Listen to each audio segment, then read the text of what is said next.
celebration of your repair, tire replacement, all the things you would expect from a luxury automotive dealer. Please check out our website. You can schedule your appointment, check out our specials, hours of operation, or if you'd like to do it in person, please reach out to one of our associates at 901-271-5199. We are Sports 56, WHBQ Memphis, and W253DF Memphis, Flynn Broadcasting Stations. It's time for Sportstime on Sports 56 and 98.5 FM. The first hour of Sportstime is brought to you by Lexus of Memphis. Here are your hosts, Brett Stats Norsworthy and Bryant Dacus.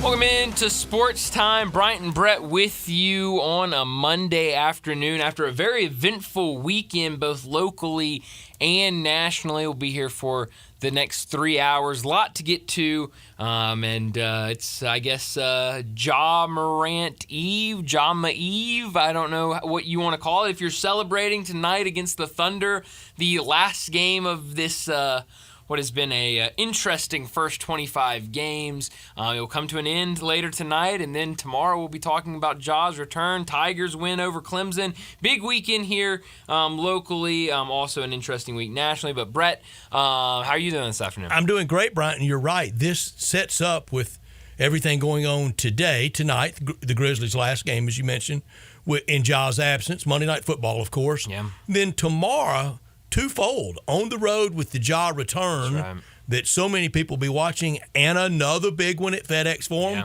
for the Memphis Tigers. And as the week develops, even more things, and into the weekend, Saturday Tigers in Vanderbilt. Yeah. And what the Memphis Tigers can do tomorrow night is literally go out there and secure, almost seal, with any work in the AAC. By any work, I mean 14-4, 15-3, a 4 seed. Yeah. And this attention on being ranked, I'm not going to belittle it. It just matters nothing on Selection Sunday. I quite literally, it would be back into the 80s the last time your AP poll ranking was factored into any metric. We know in the college basketball world what matters. RPI, net, quad, last 10 around Selection Sunday, road. Nowhere does AP ranking, but okay, if that's what does it for you, they're ranked. Sure. And if you like where you're ranked today, go beat Virginia and Vandy, and you'll really like it next Monday. Yeah, you'll love where they are on lose Christmas either morning. one of those or both. You won't like next Monday at all. So maybe a good thing both ways. I guess that's Christmas, because if they lose and they're out, you can just focus on Christmas. If they win and they're in, it's like a Christmas present. And the slotting doesn't matter. I mean, it not even close to where it matters in college football. No, not at but all. Okay, everybody was all bothered about it. Now there you are. And to a lot of those, that's not going to be enough. Right. It's 23. I mean, we should be 3 or 17 or 21 or 19 That's or right. pick a number. It's never enough. There's always some myopic scrutiny of it. I think that both mean the same thing. But okay, there you are today, and it was done how you do it, by winning. That's right. No, you're absolutely right. And funny enough you say that. I have a buddy, and he won't mind me saying this, but he texted me after the polls dropped, and I think I texted him because he was asking me what time the AP would drop, and I texted him when I saw it, and I said, Memphis is 23. And earlier he asked me, so what time is the poll dropping? I said, about 11:30, 12. He said, okay, I think I'll be fine with the Tigers being anywhere from 18 to 22. And I go, perfect. So I text him back, hey, just outside. They're 23rd. He goes, you're kidding me. They don't respect Memphis, yada, yada, yada. I go, so you were fine with them at 22, but at 23. 23 is a deal breaker. Yeah, it's a deal breaker. And he was like, well, whatever. They should be higher. I was like, well, got another opportunity tomorrow night. Sure do. And you could raise higher. And I think, I think Virginia was 22, weren't they? They were 22, so it'll be 23 versus 22 tomorrow night. It'll be a big game. And really, I mean, Brett, we were talking before we came on. The atmosphere Saturday was really, really good. And it was top 5. Oh, absolutely. And they need another similar atmosphere tomorrow night if they want to, another big win at home. It was cracking Saturday. It felt good, looked good all game long. I think made a difference. Yeah. The home court made a difference. Mm-hmm. Clemson was better than I thought they were. Yeah. I thought they were good. I didn't think they were that good, particularly. I didn't think they were that good point guard and post. Really kind of an old school type style. I was surprised a little bit with how their coach wanted to play at a very deliberate pace. Yes. And as Coach Penny Hardaway has said since the game was over Saturday, the Tigers won Saturday and didn't play close to their Tiger Woods A game. No. The free throws, three-pointers. There's a lot better Memphis Tigers in them than that, and we're going to see it unfold as the year goes on. And I just wanted to split out of the ACC duo. Well, at least have that. At least have that. And now with Virginia that was fortunate to win Saturday, they were down most of the day Saturday and were able to eke out a win. Now you get that win tomorrow night, take care of Vandy, Austin Peay, and who else non-conference? Is that it? Oh, that's it. Vandy and Austin Peay. That's it. And, set up a 15-3, 14-4 run in the American. Selection Sunday is going to look real good. Yeah. And that ranking is the only one that matters. Yes. That's all that matters at the end of the day. And I've seen, Joe Lenardi hadn't updated his. I don't think Jerry Palm, we hadn't updated on Friday, but I don't think he's updated it since. But I've seen a lot of other people who, like to put together brackets, maybe not, are with an official network or Don't site have a or nickname anything. like Joe Brackets? No, nothing like that. But I'm seeing a lot of threes. I'm seeing a lot of fours, in that neighborhood. It seems like a lot of people. And I think the biggest thing is this Memphis team has become a national story. I mean, it is not just here locally that people are talking about this Memphis team. I am seeing people all across. Exactly. I'm seeing people all across the college basketball landscape talking about this Tiger team and really how impressive they were. Because I was talking to Johnny Radio about this earlier today because he was asking me about this Tiger team, and I told him I expected this team to be good. I did not expect this team with this many new players to look this good this early and this consistent. Even though they played a bad game on Clemson, to be able to come out and play back-to-back top 25 teams and have performances like that, and now you're going to do it a third time. If they can go out and have a similar performance, maybe even another win, but certainly a solid game, I'll be really impressed with how this team has started the season. Much better performance, much better play at A&M than on Saturday at FedEx Forum, but a win. Net 34. Yes. That matters a lot more than 23. Sure does. Yes. And so, no, I mean, it's this schedule that Penny Hardaway, wanted to make. He wanted to make it difficult. It's really working out for him. And really the biggest thing yesterday, especially late in that game when it was really close, really back and forth, was this Tigers defense. I mean, they had some really good stops. There was one that I saw watching the game, but then has kind of been circulating amongst Memphis fans on social media of Malcolm Dandridge towards the end of the game. I mean, he's switching on different guys. He had the steal. He's guarding guards. He gets a steal at the very end. I mean, it was really, for a guy really never got control of the ball. No. Going, give it up. I mean, it was unbelievable. He got it up by the glass and had the tip in. Yeah, and so, I thought a really good game by Malcolm. I thought Jalen Young came off the bench and gave him some really, really good minutes. I thought Nick Jourdain played really well inside. I've been impressed since Jordan Brown, unfortunately got under the weather and is still under the weather. The play of Nick Jourdain and Malcolm Dandridge is bad weather. I don't want to be stuck in that weather. But Nick Jourdain and Malcolm Dandridge have really stepped up and have played really well. And Saturday for the Tigers, I thought the use of his timeouts and then plays drawn up after timeouts by Coach Hardaway was truly at a high level. Penny Hardaway has done a phenomenal job this season coaching. And I've been one that, especially early in his tenure, I was a little critical. And I mean, I think a lot of people were because he was a brand new coach, a fresh coach in college basketball. And, there were ups and downs, but I've been really impressed with him this year. He's love the done a great out-of-timeout job. stuff Saturday. Yeah, no, it was really good. So, I mean, a really good win for the Tigers, 79-77 over Clemson. Offensively, did a lot of things good, but a lot of people pointing out 15% from three. We came into the season talking about, I think, seeing that, what they did down in the Bahamas, and then kind of seeing a couple of those first games where the Tigers were really shooting the ball well, and we thought this could be the year. Memphis has that really good three-point shooting team. But this is now it's been a couple games in a row now where they've Who really is it you struggled. think will wake up from three I don't know. and be a lights-out guy? I really don't know. I know a lot of people want it to be Jaquan Walton, who had a really poor shooting game from three. I thought did some things really well, but 0 for 6 from three.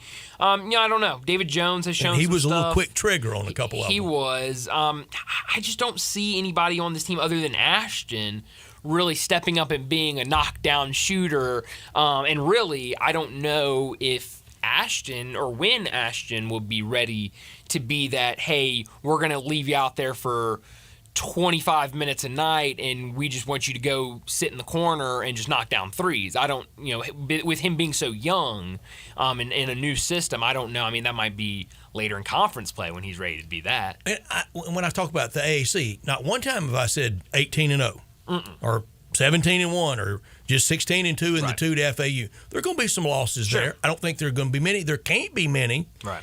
And when they get into conference play, this with their experience and the level of competition, it's going to be a lot easier than November and December's been. Yeah, absolutely. And that is a good thing and a bad thing at times, because I think, when you're playing this high level of competition and then you go to a sleepy gym in, at Rice. Got to bring your own motivation. You got to bring your own motivation. That other team is going to bring their motivation. I think it was Greg this morning had a tweet after the AP Top 25 poll came out and said, Tigers finally in the top 25. This is great. It's what we've wanted. But now the Tigers go from the hunters to the hunted, and there's going to be a lot of teams that see that ranking, especially when you get to conference play, and are saying, let's go out and knock off this top 25 team. And when you go to these opposing arenas, you're certainly going to have to bring their own motivation. We know Wichita State could be difficult. We know Tulane's been difficult. Yep. At UAB. Yep. Florida Atlantic speaks for itself. Sure. At Moody. Yep. That'll be tough. At East Carolina. That's been tough in the has past. often gotten goofy. Yeah, it really has. So, I mean, there are familiar opponents on this schedule. But that's not at Mizzou, at Ole Miss. It's not. At Texas A&M. No, and I think they should, they'll go into all of those games and, maybe outside of maybe going to FAU, they'll be favored in every single one of those games. FAU 11 in net. Wow, I didn't know they were that high. So every one of these conference games, except for at FAU, Memphis will be the favored team, and so they will go in, and a lot of people will expect them to win. I'm sure if I went to Kim Pom right now, I'm sure he only has maybe 1 or 2 losses in conference play. But you've got to be able to bring it every single night when you're playing in a conference. Well, let's go to Ken Pom and see. Let's see. All right. Yep. Well, from now until the end of the season, Kim Pom has 2 losses for the Tigers. He has them losing both games to Florida Atlantic. 80-79 at here, and then 83-76. I respectfully disagree with Mr. Ken Pom. There's no way FAU will beat the Tigers at FedEx Forum. I don't think so either. He has it a 1-point game at home and has 48% for the Tigers to win, 26% for them to win on the road. Let's see, the next closest game he has, I see one. Tulane, 89-84 on the road is pretty close. We'll take that right now with the House of Horrors that place has been. Yep. SMU on the road, 74-73. I believe it. It'll be tough. They'll be tough. And those are the 2 closest games that Kim Pom has in his projections. Preseason in the 13 games, non-conference, I had the Tigers going 9-4. Mm-hmm. You had them going 8-5. Wow. So yeah, I mean, it's been very impressive what they've done, and Very.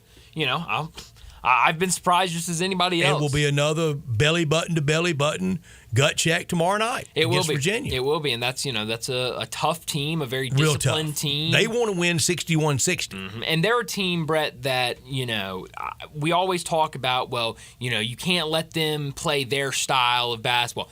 Virginia's going to play their style of basketball, and they're going to force you to play their style of basketball. And so you've got to kind of outmuscle them in a sense to try to keep it out of it. You can't take the bait and kind of throw up some of those corner threes way too early in the shot clock. Yeah, I mean, that's what they want. Virginia wants to make this game ugly. They want to make it slow. They want to keep it in the 50s and 60s if they can. Bennett would love for it to be 52-51. Oh, yeah. He would love it. And if it's 52-51, I would say it's probably Virginia 52, Memphis 51. Again, I thought Saturday was one of the best coach games that Penny Hardaway's had because his team was not clicking. Mm-hmm. It was good. Yeah. I'm not belittling. I'm not saying anything he didn't say and hadn't said since the game Saturday. Mm-hmm.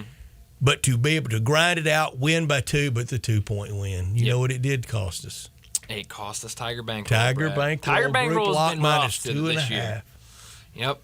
It's such a sad story to lose a game by a half point. Yes. It's really sad. Brett, I know I am the only one out of us three that are gambling on games outside of Tiger Bankroll. True. But there are times when you're watching games and you might have a certain side. Usually it's, something like we had -2.5, maybe -3. And the last minute, you can, in your head, you're like, this is exactly how the game's going to play out and I'm going to lose this one. That's what Saturday was for the Tigers. I felt the same thing. In fact, told Rob Fisher at the game, I said, Tigers lose or push. Mm-hmm. Yep. Well, not for us, but push for most people. Add the whole half. Add the whole half. And Brett, I say that we didn't get to the real story of the day, and that's our bowl picks. We're getting there, aren't we, Johnny? Oh yeah, we're getting there. Johnny, I was informed that you have been quite impressive. Leader to start in the clubhouse, 4-2. Hey man, I said I was confident, and I had faith. Mm-hmm. And it's showing, man. Johnny, you know what happens if the new guy picking wins, we don't let you pick next year. Yeah, you're not. Really? Yeah, that's what we do. That's how petty we are. Hey, man, this could be my first and last time. It could be. We had a group, all of us like Western Kentucky today, so that 4-2 is going to move to 4-3. Yeah, very disappointing in that. Am I hearing things or somebody knock on the door? I knocked on the Okay, desk. I'm sorry. Johnny came in Saturday. He was working one of the games that we carried on our station. He walked in, and that first game, Ohio and Georgia Southern, was on. And I'm sitting here just like, you've got to be kidding me. I Never had close. Georgia Southern, and I put real money on Georgia Southern. Real American money. And I'm sitting Not here, Bitcoin. I'm sitting here shaking my head. Yeah. And Johnny comes in behind me. He goes, how about that? Ohio playing well. And I said, stop it right now. Johnny's one of those kind of winners. He was like, we had Ohio, right? And I said, no, you had Ohio. I said, yeah. That's right. Been a tough bowl season so far for the Heltons.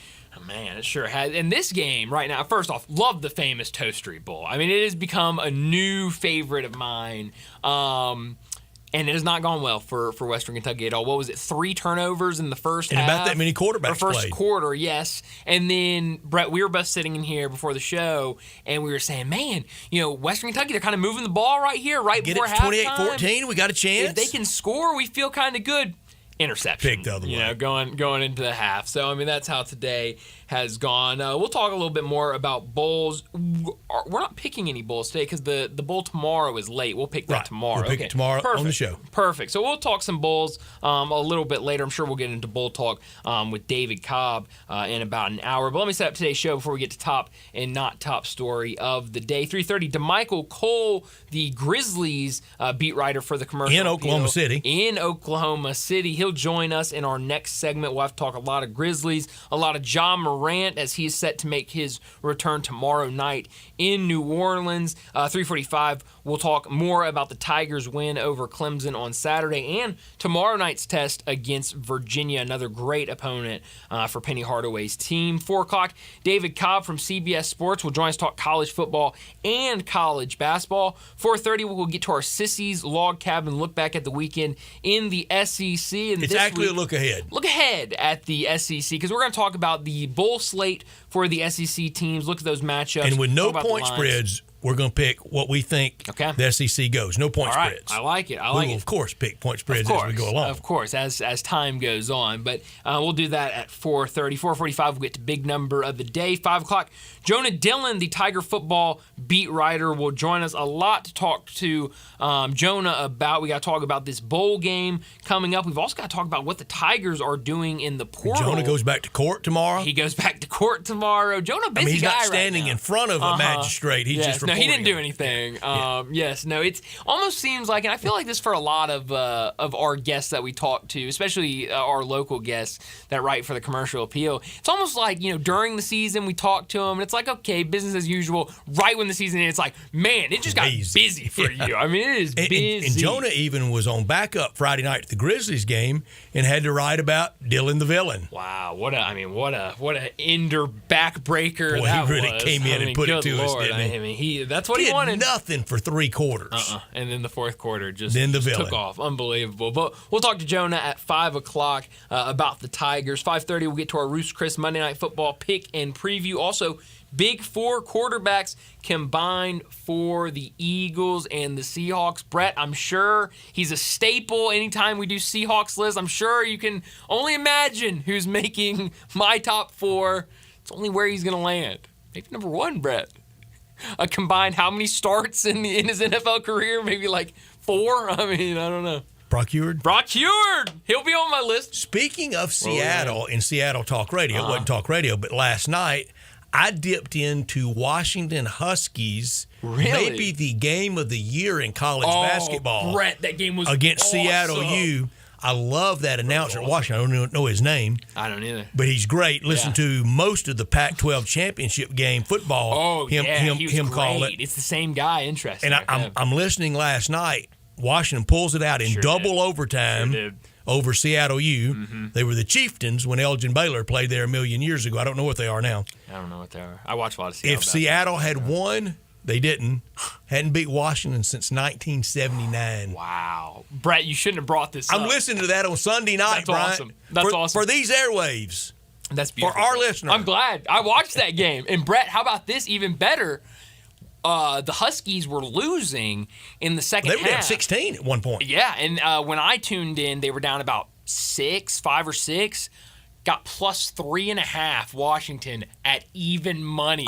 It might have even been plus money. It was plus money. Oh, I wish I'd have got known. it I'd plus pulled money. harder. Oh, man, I jumped all over that. Next thing I know, I'm watching Seattle and Washington. You know where they played that game at? They played it at Climate Pledge. Climate Pledge, where the Seattle Kraken play. So what a night in Seattle. And the court is very much in the style motif to bring the Supersonics back. Yeah, it really is. I loved that court last night. No, that was an awesome game last night. And who knows? I mean, we can talk all day about that game, Brett. I'm so glad you watched that. But we'll wrap up today's show with Taco Bell Crunch Time at 5:45. Let me remind you, we're in our Family Leisure studios where family and fun come together. And it's time for Family Leisure's Christmas sale. Excellent deals on pool tables, shuffleboards, and saunas. Are you tired and sore from the shopping? Check out the huge in-stock selection of hot tubs and massage chairs. Surprise the kids with new arcade, game tables, or play gyms. Gifts for the whole family to enjoy, and also on sale, theater seating, outdoor kitchens and grills,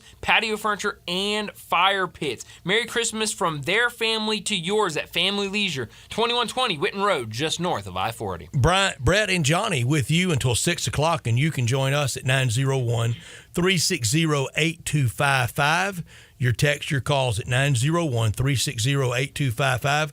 We're with you until 6 o'clock. This hour of our show brought to you every day by Lexus of Memphis. Merry Christmas and Happy New Year from everyone at Lexus of Memphis, the one and only Lexus dealership in town at 2600 Ridgeway and online at lexusofmemphis.com. Call them at 901-334-9673. Great offers on the remaining 2023 models. In the 2024s, that's about mostly what they have now, but always special leasing options. Drive in luxury and confidence, knowing that every new Lexus comes with complimentary first and second maintenance services. Stop by today at Lexus of Memphis at 2600 Ridgeway and put yourself in the driver's seat of the all-new 2024 flagship LS500. You'll be looking and you'll be driving in style. When you purchase a Lexus, you get top-of-the-line engineering and design, and they make for the luxury driving experience. Online at lexusofmemphis.com. Experience amazing at Lexus of Memphis. Top story of the day. Well, Brett, my top story of the day is what we started the show talking about: the Tigers win over Clemson after beating Texas A&M, a ranked Texas A&M team, on the road the week before. They'd get a week off and then play Clemson, a ranked opponent, 13th in the country at home. The fans came out in full support. It was awesome to see, and the Tigers get a 79-77 win. It was a great game from David Jones yet again. He's been so good this season. Only 1 for 5 from 3, but finished with 22 points. Got to the line a lot. 12 free throws, made 9 of them. But I thought a really great win, because when you talk about, Brett, we talked about it a lot to start the show, Tigers didn't play great. You know, when you look at some of these wins this season,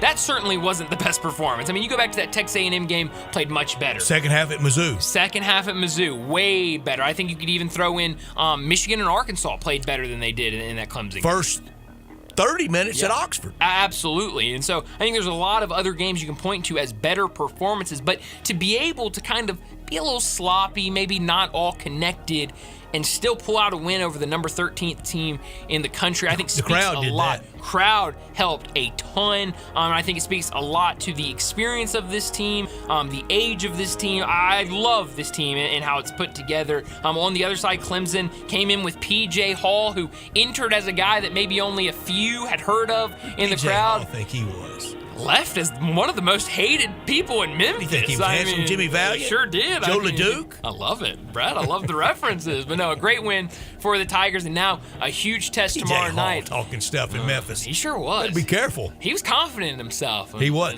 The point guard in P.J. Hall really got under my skin. Yes.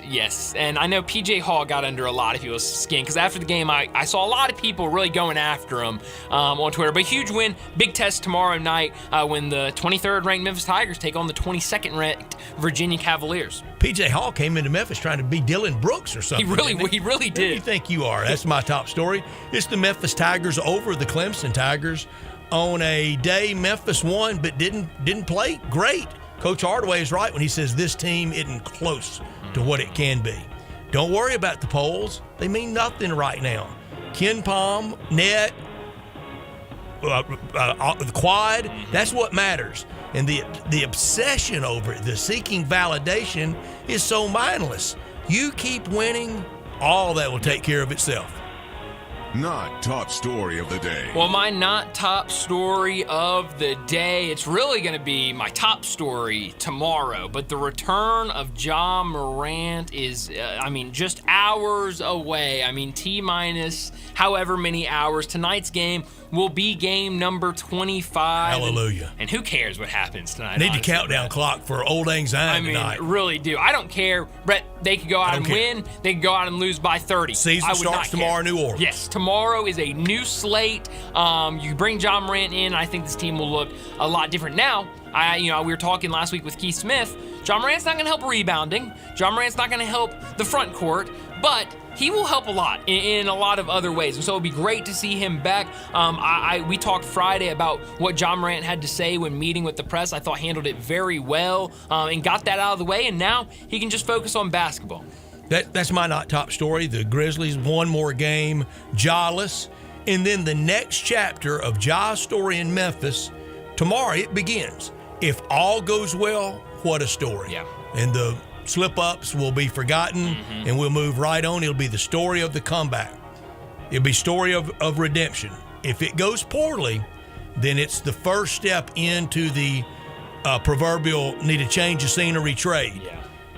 And if it goes nightmarishly, if it goes horribly, if he gets in trouble again, then his career is going to be over, and it's going to be one of the sadder stories we've ever had to witness. Yeah, it really will. Well, I'll do it for top and not top story of the day. Let's go ahead and get to our first break of the day. When we come back, we'll talk about these Grizzlies with the Michael Cole. Join the voice of the Tigers, Dave Woloshin, for Wolo and Friends. Weekday mornings from 10 to 11 here on Sports 56 and 98.5 FM.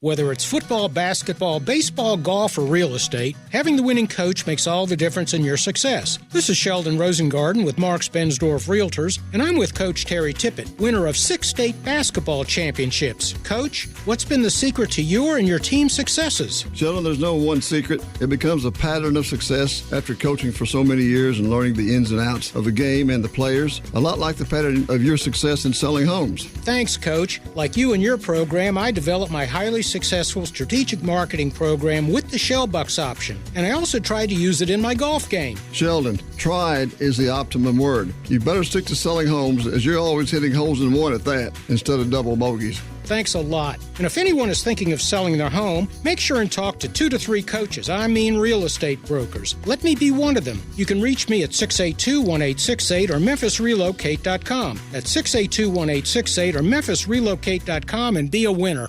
It's our season of giving back at Gossett Kia on the Pike, and we've got the perfect holiday gift for you. Hit the road with 41 MPG Highway 2023 Kia Forte LXS, $239 a month, $27.99 due at signing. Get road-ready SUVs, Seat 7 2023 Kia Sorento LX, $319 a month, $34.99 due at signing. And 8-passenger seating in your new 2024 Kia Telluride LX, $459 a month, $34.99 due at signing, all 36-month lease. Plus, you'll get peace of mind with Kia's 10-year, 100,000-mile powertrain limited warranty. Ask for Bobby J. He's ready to put you in a new Kia today. Gossett Kia, 1900 Covington Pike, or online, KiaCovingtonPike.com. If you want it, we got it at Gossett Motor Cars. All 650 acquisition fee, Forte RE 699,094, MSRP 21,385, Sorrento PG 242,710, MSRP 33,010, Telluride RG 462, 2822, MSRP 38,705, includes all rebates and incentives, must finance through Hyundai, excludes tax title and license with approved credit. See dealer for complete details. Offer valid through 1/2/2024, dealer stock only.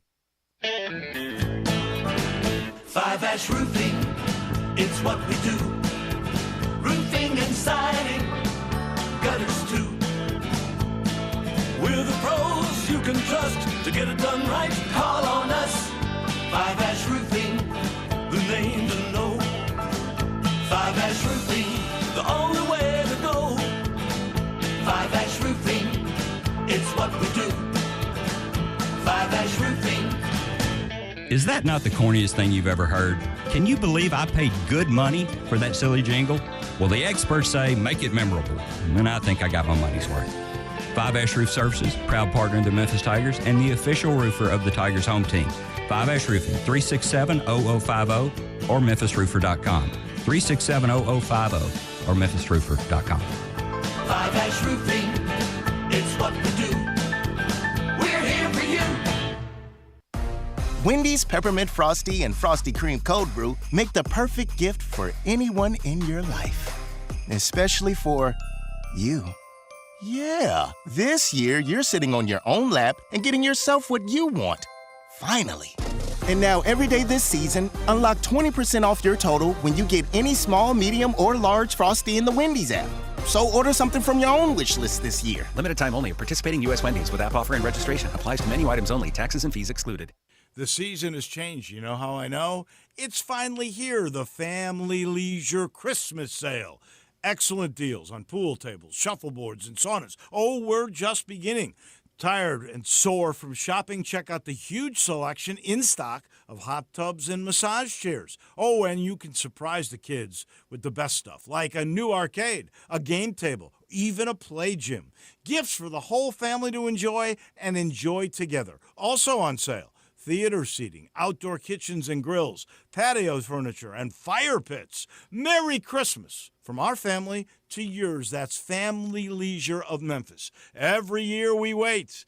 They always deliver. They've done it again. The Family Leisure Christmas Sale is happening at I-40 and Whitten Road. That's 2120 Whitten Road to be exact. That's the place of shopping heaven. Family Leisure, where family and fun all come together. Listen each and every Sunday morning at 10 a.m. and join Ottawild Presbyterian Church for worship. Ottawild is a PCUSA church located in Midtown Memphis. Now back to Sports Time on Sports 56 and 98.5 FM. This hour is brought to you by Lexus of Memphis. Here are your hosts, Brett Stats Norsworthy and Bryant Dacus. Welcome back into Sports Time. Bryant and Brett with you in our Family Leisure studio, and joining us now to talk Grizzlies, the beat writer for the Grizzlies at the Commercial Appeal, DeMichael Cole, joins us now. DeMichael, thanks so much for joining us. You're in Oklahoma City for Game 25 tonight, the final game without Ja Morant. He spoke to the media on Friday here in Memphis. What were your biggest takeaways from what Ja Morant had to say on Friday? It wasn't much of what he had to say. It was much of demeanor, and that's kind of what I got from him. Because he didn't say much, honestly. Right. Like, if you really just looked into it, of course he answered questions and things like that, but he didn't say much. And that was his intention. I think that is what he was trying to convey at the same time. Look, I said everything. I said all the good stuff. I said I'm going to do this better and do that better. I'm tired of talking about it. That was what I got from it. I want to show it, and he has to at this point because, I mean, to believe words at this point would be risky. I mean, you just gotta see it. Like we've been here twice, right? You know, we were here after the Jalen Rose interview, and we were here, after the end of the season when they lost to the Lakers, and I felt after that Game 6 loss when Josh spoke in L.A. I mean, I was like, wow, he really sounds like a guy who gets it now. I mean, you go back and listen to him talking after that Lakers loss. He just talked about the leadership role going into the summer, and then 2 weeks later, the second incident happened. So basically, this time around, it wasn't much talking like those previous times. It's just, I got to show you. Got it. Show me, don't tell me. And DeMichael, I don't know that I wanted him up there groveling and having to effusively apologize because, like you said, look, he paid a very serious penalty. He's paid that up. Now play ball and let it be about the basketball. And tomorrow night starts the first step in a long journey of what I hope is a Hall of Fame career with one team, and that's in Memphis, Tennessee. Yeah, I mean, this has all the makings of one of those type stories. If he comes back, takes care of his business, and gets the Grizzlies back in a position where we all felt like they were on a trajectory to be, based on the course over the last 3 seasons, going from playoff team to number 2 seed in back-to-back seasons winning 50-plus games. He's the key. He is the key to making this whole game. He's the franchise. Yeah, he's the franchise. Like, Dez and Jan are very nice, but to put that guy back in front and have those guys get a little bit off of their workload, it changes things. And DeMichael, I didn't feel like, and I don't know many that did, but he didn't owe me an apology. Who he hurt was his team and himself. Yeah, I agree. And that was one of my main takeaways. I actually noticed that. So I don't remember him, saying, I'm sorry, I apologize, or anything like that when he spoke. And not that I expected him to say it, but it was just something that stood out. He didn't say that. So that was kind of a sign of I'm not going to just throw out empty words. It's easy to say, hey, I apologize for my mistakes. I'm going to try to correct them. Like, that's easy to say. But I really, like I said earlier, I think he's taking a different approach of I just want to, show you more than I can tell you. His dialogue with the commissioner, how much has he gone into that? What can you report about those conversations? And will they continue? Will he have to go to the principal's office regularly? Yeah, I don't think there was much there. It's just he said, it went good. It's already happened. So I'm sure Silver as well as the league, they've been, Ja was giving guidelines and things, and all signs say that he met those guidelines and restrictions. in terms of everything that needed to be done in order for him to return for this game. Because, I mean, everyone, it wasn't really, it wasn't really a concern that he wouldn't be back for the 26th game of the season. But there was always the possibility if he did not meet certain guidelines that he wouldn't be back this 26th game. So he did meet those guidelines. Everything has went according to plan with the commission. DeMichael, when Ja returns to the court tomorrow night, even Thursday night at home against the Pacers, what do you expect from him? Do you expect for him to come out and look like the Ja Morant we're used to, or do you expect that there is, he needs a couple of tune-up games before he really kind of starts to look like, mid-season Ja Morant? He's not ready for 48 minutes tomorrow night, is he? He's not ready for 48 minutes, but I tell you what, I do think he's ready to go. There's just it's a style thing to me. Certain guys' styles are very easy to translate to game action. And one of those players, for example, Steven Adams. I would say whenever Steven Adams returns, he's going to get in there and it's going to look like Steven Adams. Certain guys, like Desmond Bain, for example, I would say he needs a couple games before all the running around that Des does during the game, and so much of his game is based on rhythm. Whereas with Ja, we'll see, from the passing standpoint, seeing all the different defenses, sure there's going to be some adjustments there. But in terms of grabbing the rebound and getting coast to coast and that speed that he has, getting to the rim, finishing around guys, that's going to be normal business for him. Mm-hmm. Yeah, I think you're right, and I'm excited. I really am, DeMichael, to see him back in action tomorrow. Talking to DeMichael Cole from the Commercial Appeal, he's the Grizzlies beat writer. And DeMichael, you reported over the weekend, obviously we knew there was going to have to be some decisions made when Ja Morant returned, and you reported that the Grizzlies are planning to waive Kenneth Lofton Jr. with Ja Morant's return to clear up space for Bismack Biyombo to remain on the team. And For Kenneth Lofton Jr., that's a guy that really a lot of fans loved, and he became, one of the fan favorites on the team. What did you make of this decision? Did you expect this decision as we got closer to Ja returning? Yeah, it was, kind of expected. The writing, I always go back to this guy. The writing was really on the wall when the Grizzlies had two bigs in the starting lineup. We're talking before Biyombo, and when Xavier Tillman was out, and I think Santi Aldama was out. So they only had, a couple bigs left at that point. And I think at one point it was just Jaren and Tillman. And those two guys played all the minutes. Like Steven Adams was out, Santi was out. They hadn't signed Bismack Biyombo yet. And Kenneth Lofton Jr. was the third big. And everyone thought at that time, that would be an opportunity for Kenneth Lofton Jr. to get his minutes. But he never did.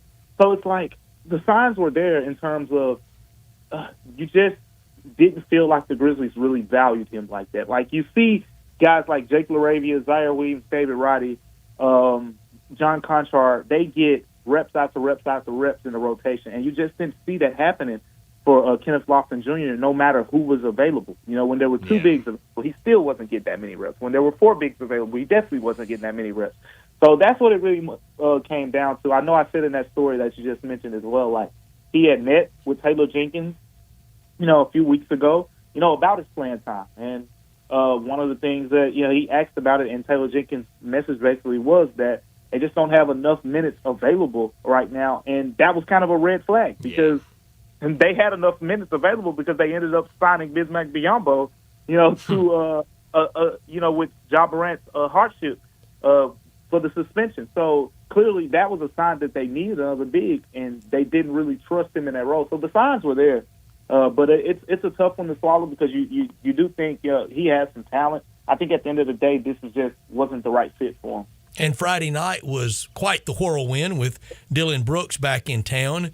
And I said on these airways Friday afternoon, I was interested in seeing the reaction to him by the Grizzlies fans, and I didn't think it should be a chorus of boos because 6 months before that they were cheering him. All he did is change clothes. He got traded to another team. It was a very nice reception.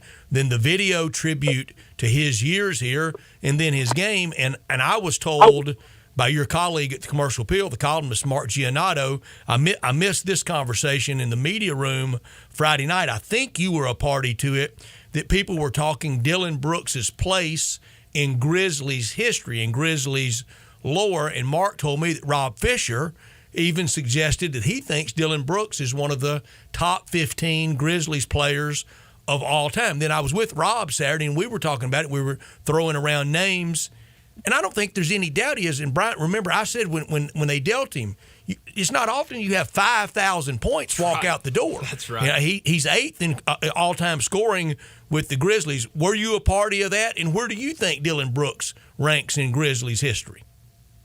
Oh, man. I mean, I definitely think he has his place. And that top 15 range sounds about right. For one, he has some longevity there with 6 seasons. Mm-hmm. 2, he got the accolade in his final year, making an all-defensive team. And it was, to me, his best season defensively, even though you can argue the last 3-4 years of his tenure, he really stood out on the defensive end. Couple injuries in there. He has his memorable moment, I think, in terms of Game 1 against the Utah Jazz in the playoffs. That's his signature Dillon Brooks moment, where he had his game where he led the Grizzlies to a win in the playoffs. The only game they won in that series, wasn't it? Exactly. Exactly. The only game that they won in that series. So yeah, I feel like that he definitely deserves. That's a big summertime feature you can do next summer, DeMichael, the top 15 Grizzlies of all time, and make everybody mad with your top 3 or 4. That's right. Exactly. And, Dillon Brooks, for everything that he did, I think he was a big part of the culture, too. I do, too. To the Grizzlies. We talk about this whole thing about the swagger of the team, how they became this trash-talking team. Dillon Brooks is a big part of all of that. Yeah, absolutely. Last thing for you, DeMichael, before we let you go tonight, like I said, to start this segment, Grizzlies in action in Oklahoma City. You're there for the final game without Ja Morant. What do you expect tonight against a really impressive Thunder team? If they're in this game, it's going to have to be the defense. I think Vince Williams is going to be a big part of it. He's going to have to guard Shai Gilgeous-Alexander, and he's going to have to guard him a lot and often. When he's not guarding him, I don't think the Grizzlies have another guy who really stands a chance in that matchup, honestly. So I think you have to throw him on Shai Gilgeous a lot. And offensively, you just got to hope for a good night. Right now, we just got to accept it. The Grizzlies are not a good offensive basketball team right now. They have a potential mismatch in this game with Jaren Jackson Jr. Anytime you'd like to play a team that plays those 3 wings, the 2 guard, the small forward and power forward position, that small ball lineup, Jaren has the ability to dominate those matchups. Be another one for him, depending on who the Grizzlies started at center. Remember, Bismack Biyombo is doubtful for this game. I suggested that they start Xavier Tillman because his size would probably lean the Thunder using Chet Holmgren against him for rebounding purposes. But if you put Santi Aldama in the lineup, who is a little bit lighter, I think the Thunder would be fine with putting Chet Holmgren on Jaren Jackson Jr. and then putting a guy like Jalen Williams on Santi Aldama and hoping he can hold his own in that matchup. So whoever starts alongside Jaren is a big key piece to it, and Vince Williams. I think those are big key pieces to keep the Grizzlies in this game. Obviously, it's going to be hard to win in OKC. That's one of the best teams in the league right now. Absolutely. Well, it's going to be interesting tonight. DeMichael, thanks so much for joining us. And we won't talk to you for the next 2 weeks because we're out next week for Christmas, the week after for New Year. So next time we talk to you will be 2024, January 8th. So enjoy Christmas. Have Merry Christmas to you and enjoy New Year's.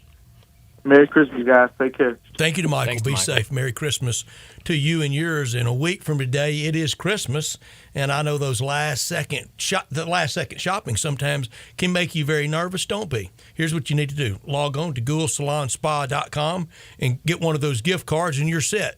All the nervousness will end. It's the perfect size, it's the perfect color, and it's the perfect gift for this round of holidays and coming up for Valentine's. Go to GhoulSalonSpa.com. Over 90 years of distinction, over 300 associates making our area feel so good. Exclusive to our area, the best holiday gift for any season is that Ghoul's gift card. The best spa packages, salon products, and those gift cards are the perfect hit. They are the perfect size, the perfect color, and a great operation they have at Gould's. They wish everyone a Merry Christmas, and thank you so much for all these years of great customer loyalty and appreciation. Since 1932, getting ready to start a 92nd year in business, a family operation, sons, grandsons, granddaughters, valuable associates from a small hair salon to today's juggernaut, upscale ambiance, chic style that once was considered a Hollywood luxury. We have it here with all the locations. There's one close to you downtown, Collierville, all points in between, a commitment to providing a unique fashion-forward experience. Go to ghoulsalonspa.com, ghoulsalonspa.com, and get that gift card, and you'll be set for a week from today or at any time during the year and coming up for Valentine's. Well, let's get to a break. When we come back, we'll talk a little bit more about what the Tigers did on Saturday in a win over Clemson, tomorrow night's game against Virginia. We'll do that next on Sports Time. Broadcasting from the Family Leisure Studio, we are Sports 56 and 98.5 FM. I just left those Ford and Toyota dealers. You want to see their selection of new cars and trucks? And you should see their prices. Santa Trades at Sunrise Buick GMC Truck. Top trade-in for old sleds, immediate financing, a true bargain lot with cars and trucks under $99.95. And remember, Sunrise specializes in first-time buyers. Want to buy a car or truck and have some left over for the holidays? SunriseMemphis.com. Covington, Pipe, Wolf Chase, and Collierville. Happy holidays. Hey, what's up, everybody? This is your buddy Johnny Radio. I'm here with Mark, the owner of Dyer's, out in Collierville's historic town square, where they've been cooking up them burgers since 1912, the old-fashioned way. Mark, what's going on in life? I see you got your 4 kids with you. What do they love about Dyer's? Man, they love everything about Dyer's. They love all the great food that we serve, and they really like eating our good food and watching some of their favorite sports. Braden, what do you like at Dyer's? I like a bacon burger with fries, a milkshake, and with a Tigers game in the background. Carter, who's your favorite football team? The Carolina Panthers, and just with some macaroni with that sounds amazing. My man Beckham, what's your favorite food over at Dyer's? We like the double cheeseburgers. Kinley, what is your favorite dish over at Dyer's? Daddy's cheeseburgers and the Dallas Cowboys game in the background. Just remember, everybody, bring your family, bring your friends, bring your team out and eat at our place. So head on over to Dyer's in Collierville's historic town square. Simple, smooth, and every sip as easy as the last. Tito's handmade vodka tastes just as good with tap water as it does with your favorite mixer. Back in the day, Tito distilled, hand-bottled, taste-tested, sent to a few friends, then taste-tested again to give you the finest juice around. No frills, no flavors, no fancy labels, just the good stuff. Just Tito's. For recipes, videos, and more, visit Tito'sVodka.com. Distilled and bottled in Austin, Texas, 40% alcohol by volume, namely 80 proof, crafted to be savored responsibly. Do you have equipment taking up space in your shed or on your lot? What do you do if those pieces are really big? Ever wondered their value? Purple Wave Auction is an online auction company that sells used equipment. Thousands of items are up for bid right now at purplewave.com. Our transparent auction process makes it easy to sell that Kenworth semi you have sitting behind the barn. Or how about an upgrade to your New Holland Workmaster? Take a moment and check out purplewave.com. Purple Wave Auction, straight, simple, sold. Kevin Harlan here from Westwood One, and coming up Monday, it's the Seahawks hosting the Eagles. At 10-3, quarterback Jalen Hurts in Philadelphia have seen their hopes for the top NFC playoff seed put in jeopardy with back-to-back losses. Now they travel to one of the toughest road settings to face the Seahawks. Join me and Hall of Fame quarterback Kurt Warner from Seattle for Monday Night Football. Right here on Sports 56. As the weather gets colder, the NFL offers Stay Hot on FanDuel. Right now, new customers get $150 in bonus bets with any winning $5 moneyline bet. That's $150 if your team wins. If you've been thinking about joining FanDuel, there's no better time to get in on the action. The app is so easy to use. There's a wide range of betting options, spreads, player props, over-unders, and more. I like putting parlay bets together, hammering the overs, and anytime player touchdown bets always have me on the edge of my seat. So if you're ready to do the same, visit FanDuel.com/win and kick off the NFL season. That's FanDuel.com/win. FanDuel, official partner of the NFL. 21 plus and present in Tennessee. First online real money wager only. $5 pregame money line wager required. First online real money wager only. $10 first deposit required. Bonus issued as non-withdrawable bonus bets. It expires 7 days after receipt. See terms at sportsbook.fanduel.com. Gambling problem? Call TN Redline 1-800-889-9789. Now back to Sports Time on Sports 56 and 98.5 FM. This hour is brought to you by Lexus of Memphis. Here are your hosts, Brett Stats Norsworthy and Bryant Dacus. I think this is the most invested all three of us have been during a game at the same time. Group lot. In this bowl game going on. The Very famous disappointing. Toastery Bowl, Old Dominion up 28-14 and driving, I should say. Brett, I decided earlier today to rank all the bowl games. But I can't rank them until after they happen. And it has nothing to do with the teams that are playing. It's just your level of interest, venue, atmosphere, and anything around. Basically, you could put any two teams in these games. A little trick play there by Old Dominion. Yeah. You could put any two teams in a game, and what would the enjoyment level be for me watching it? Famous Toastery Bowl is number 2 right now. It is? Mm-hmm. Nothing like McCall-Richardson Stadium, huh? That's right. For setting. I didn't know Hugh McCall was in there with Jerry Richardson. Yeah. When the Tigers played there? I don't think so. I don't think so. That must be new. I know there's Hugh McCall just didn't get money. Yeah, I didn't even notice that until you just said that. Uh-huh. I know they're doing a bunch of renovations. It needs maybe he put up the money for that, and so he gets half the naming on the stadium. But yeah, they're number 2 for me, the Famous Toastery Bowl, right behind the New Orleans Bowl. What kind of gift bag you think Famous Toastery gives out? It's probably not great. Wow. Old Dominion's good, man. They're playing really well. Have you seen the mascot in this game? Like the Famous Toastery mascot? They have a mascot. I have not. It's like a big piece of toast. Yeah. And for some reason, Connor pointed this out to me earlier, the face is open. Most mascot costumes, you can't see the person's face. This face is just out there. So it's just like a face on a piece of toast. So he's not hidden? It's very weird, very strange. That's all I got on the face. Does he talk?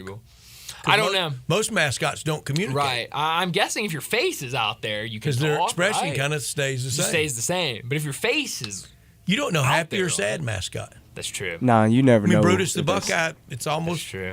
Whether they score or get beat, it's the same reaction. Same expression. Exact same facial expression. Huh. I don't know. I know earlier in the game, Old Dominion, Connor pointed out to me, their quarterback rushed him for a touchdown, and the Famous Toastery mascot is standing there in the end zone. Welcomed him? And the ODU quarterback started pointing at him. And the Famous Toastery mascot was clapping. So the ODU quarterback went all P.J. Hall on us? Sure did. He sure did. Speaking of P.J. Hall and the Tigers. 21 points and made no friends in Memphis Saturday. No friends at all. Took a L home, too. Sure did take an L. And I'm telling you, Brett, I was not lying, and you're not lying either. I really do think he walked in as half the people in attendance were yeah, I know who P.J. Hall is. The other half were I couldn't tell you P.J. Hall. Nobody knew who P.J. Hall was before the game Saturday. Yeah, nobody knew who he was. If you lined up 10 guys. 21 points. I don't think anybody could spot P.J. Hall. Big missed free throws late. Sure did. But no, he left Saturday as the most hated man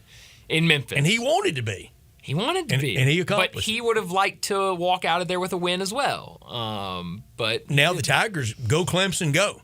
Oh, yeah, no, you're rooting for Clemson, and I think the way the ACC has played this season as a whole, I think there's a very good shot Clemson's there towards the end in the ACC tournament, and that would definitely be good for the Tigers. Tomorrow night, I know we'll talk more about it tomorrow, but what are your kind of early takeaways of what the Tigers need to do tomorrow? Shoot the three better would be nice.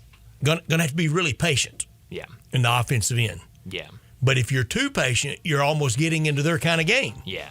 Well, and you said it earlier. You can't start forcing up shots against this team. You can't be too early in the shot clock, and the later, the better for UVA. Yeah, so it's it's going to be tricky. We'll see what Penny Hardaway can do. We'll talk more about that Styles make fights.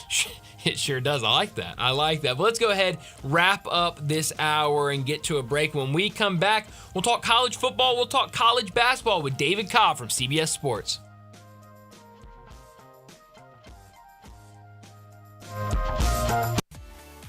At Jason's Deli, when you're dining in or picking up curbside, you can expect wholesome food and no surprises, just delicious sandwiches, crisp salads, and quick quality meals made with the freshest ingredients and no artificial trans fats, MSG, high fructose corn syrup, or artificial colors and dyes. Around here, a lot of thought goes into what we put into our food and what we take out of it, because you're not just taking a bite, you're getting a taste of who we are. New items are constantly being created to expand our menu for all tastes and special diets with vegan and gluten-free options available. Convenience and on-time delivery you can count on. It's just a click away at jasonsdeli.com, so whether you need to feed 5 people or 5,000, the team at Jason's Deli, they have the credentials and the commitment to keep you satisfied. Freshness is nearby at Jason's Deli with locations at Ridgeway in the Park Place Center, Poplar and Highland, Germantown Road in Cordova, and on Goodman Road in Olive Branch. Jason's Deli. It's wholesome food and no surprises.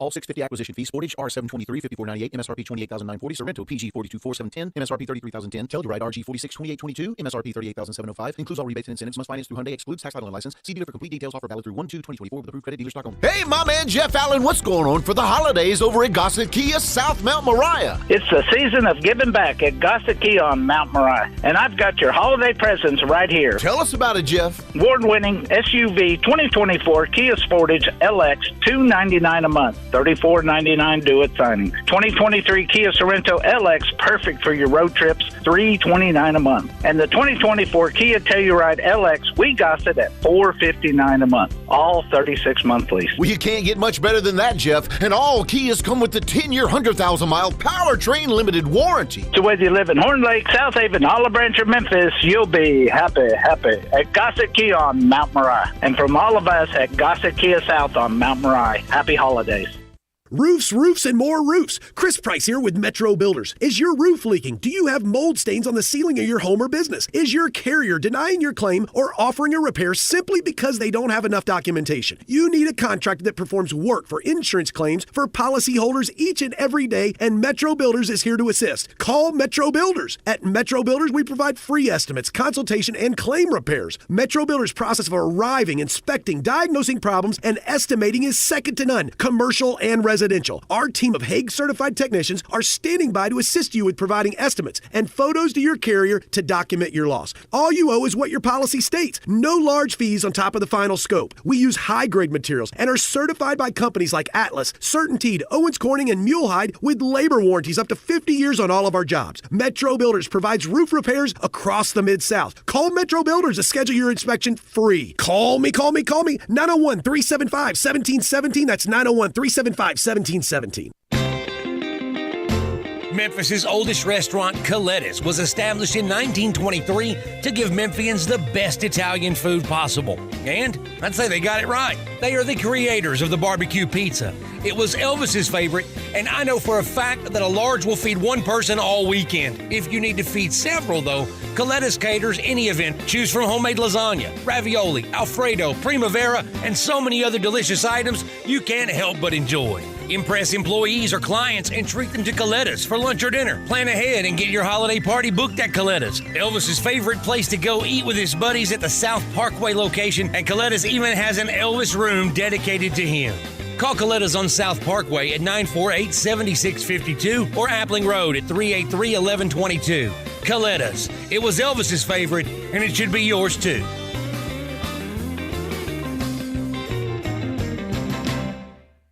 Whether it's date night, a birthday, or just because, raise a steak in celebration at Ruth's Chris. Open in the Regalia Shopping Center at the corner of Poplar and Ridgeway. Treat yourself to one of our classic USDA prime beef steaks, seasoned and broiled to perfection. Then serve sizzling hot on one of Ruth's signature 500-degree plates. Visit Ruth'sChris.com to make a reservation. Ruth's Chris Steakhouse, Memphis. This is how celebrating more is done. It's the hometown Memphis Tigers taking on Iowa State in this year's AutoZone Liberty Bowl. Plus, Memphis music legends, the Barkays, will be there performing the music that made Memphis, and you'll want to be there too. Everybody say, So Viga! Say, So Viga! It's all happening Friday, December 29th at 2:30. Get your tickets today by calling the AutoZone Liberty Bowl at 795-7700. The Tennessee Highway Safety Office reminds you that fans don't let fans drive drunk. We are Sports 56, WHBQ Memphis, and W253DF Memphis. Flynn Broadcasting Stations. Joining Brian and Brett now on Sports Time is national college football writer for CBS Sports, Memphis native and Tennessee grad, who you can find on Twitter X at David W. Cobb. It's David Cobb. David Cobb joins us now from CBS Sports to talk college football and college basketball. David, thanks so much for joining us. And I want to start off with the Memphis Tigers basketball team and what they have done over their last two games. Debut in the top 25 this week at number 23. What did you make of that performance on really a loaded Saturday in college basketball against the 13th ranked Clemson Tigers? Yeah, how about them Tigers finally getting ranked? You know, they deserved it. I thought they should have been ranked a little bit earlier after the their tropical trip where they went 2-1. But then I guess the loss to Villanova was so lopsided that the voters couldn't do it. Yeah, man, that's a great win over Clemson, a great win over Texas A&M, and another big opportunity coming against Virginia. So to see this team round into form, maybe going to be, well, almost certainly going to be adding Naquan Tomlin. So it's, I think it's a good time to be a Tiger basketball fan. They've taken care of business, right? Like, would you have loved to have won at Ole Miss? Sure, absolutely.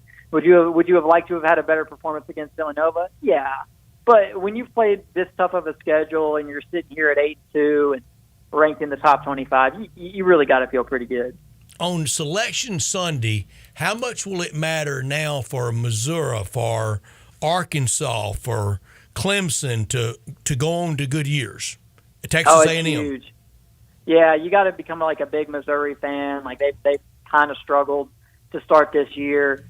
I think Clemson's going to be one of the best teams in the ACC. Mm-hmm. They just missed the NCAA tournament last season, but Clemson already has more on its resume this year in terms of non-conference than it did all of last year. So, I mean, provided that they even just win 10 games in the ACC, I think Clemson's an NCAA tournament team.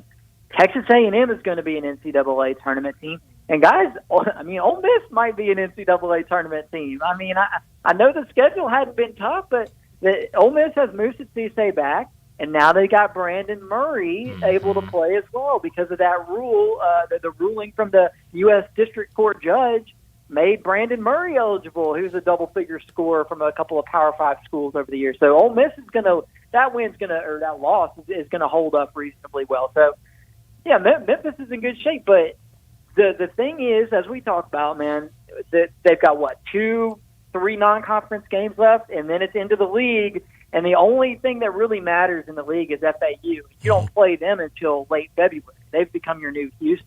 So, yeah, it's really important that they finish strong here. In fact, you know, look, they play, Virginia and Vanderbilt in their next two games. You just absolutely cannot lose to Vanderbilt. A home loss to Vanderbilt would be catastrophic. And we've seen it happen around college basketball this last week or so when students aren't on campus and sometimes the home arenas are a little bit dead and you get a lower tier opponent in there and all of a sudden you look up and you're trailing in the second half. We saw Northwestern lose to Chicago State in that environment. That's my biggest fear for Memphis right now is that they come out guns blazing, beat Virginia, and then maybe there's a letdown against Vanderbilt. You just can't lose that Vanderbilt game, really. That's kind of the most important one, honestly, over this next week. David, you said for Clemson, very important to get to 10 wins. That feels like for a lot of people in the SEC, maybe all except for Kentucky and maybe UT, maybe Tennessee, 10-8 goes a long way, doesn't it? Yeah. It goes farther in the SEC than it does in the ACC. The ACC is still it is really struggling. I mean, Duke is not off to a great start. North Carolina lost to Kentucky in a really good game on Saturday. But you look at Clemson and Virginia, the two teams that are on Memphis' schedule, and they've got as good of a chance of any to win that league. So, but the SEC is more competitive than the ACC, and it's the type of league where, I mean, you look, though, at the way Alabama started, the way Arkansas has started. The SEC's left something to be desired early on this year, too. So, I mean, really, right now it's the Big 12 and the Big East running college basketball, and we'll see what the Big 10 and the SEC can do. But right now they are, I think, 3 and 4 in the pecking order of college basketball conferences. And in the Big East, Creighton beat Alabama. Yeah, they did. I mean, Alabama's off to a pretty rough start. They played, I think, 5 power conference teams, and they're 1 and 4 in those games. I mean, you schedule tough, and that's a possibility. I don't think. But you got to win. You can't just schedule tough.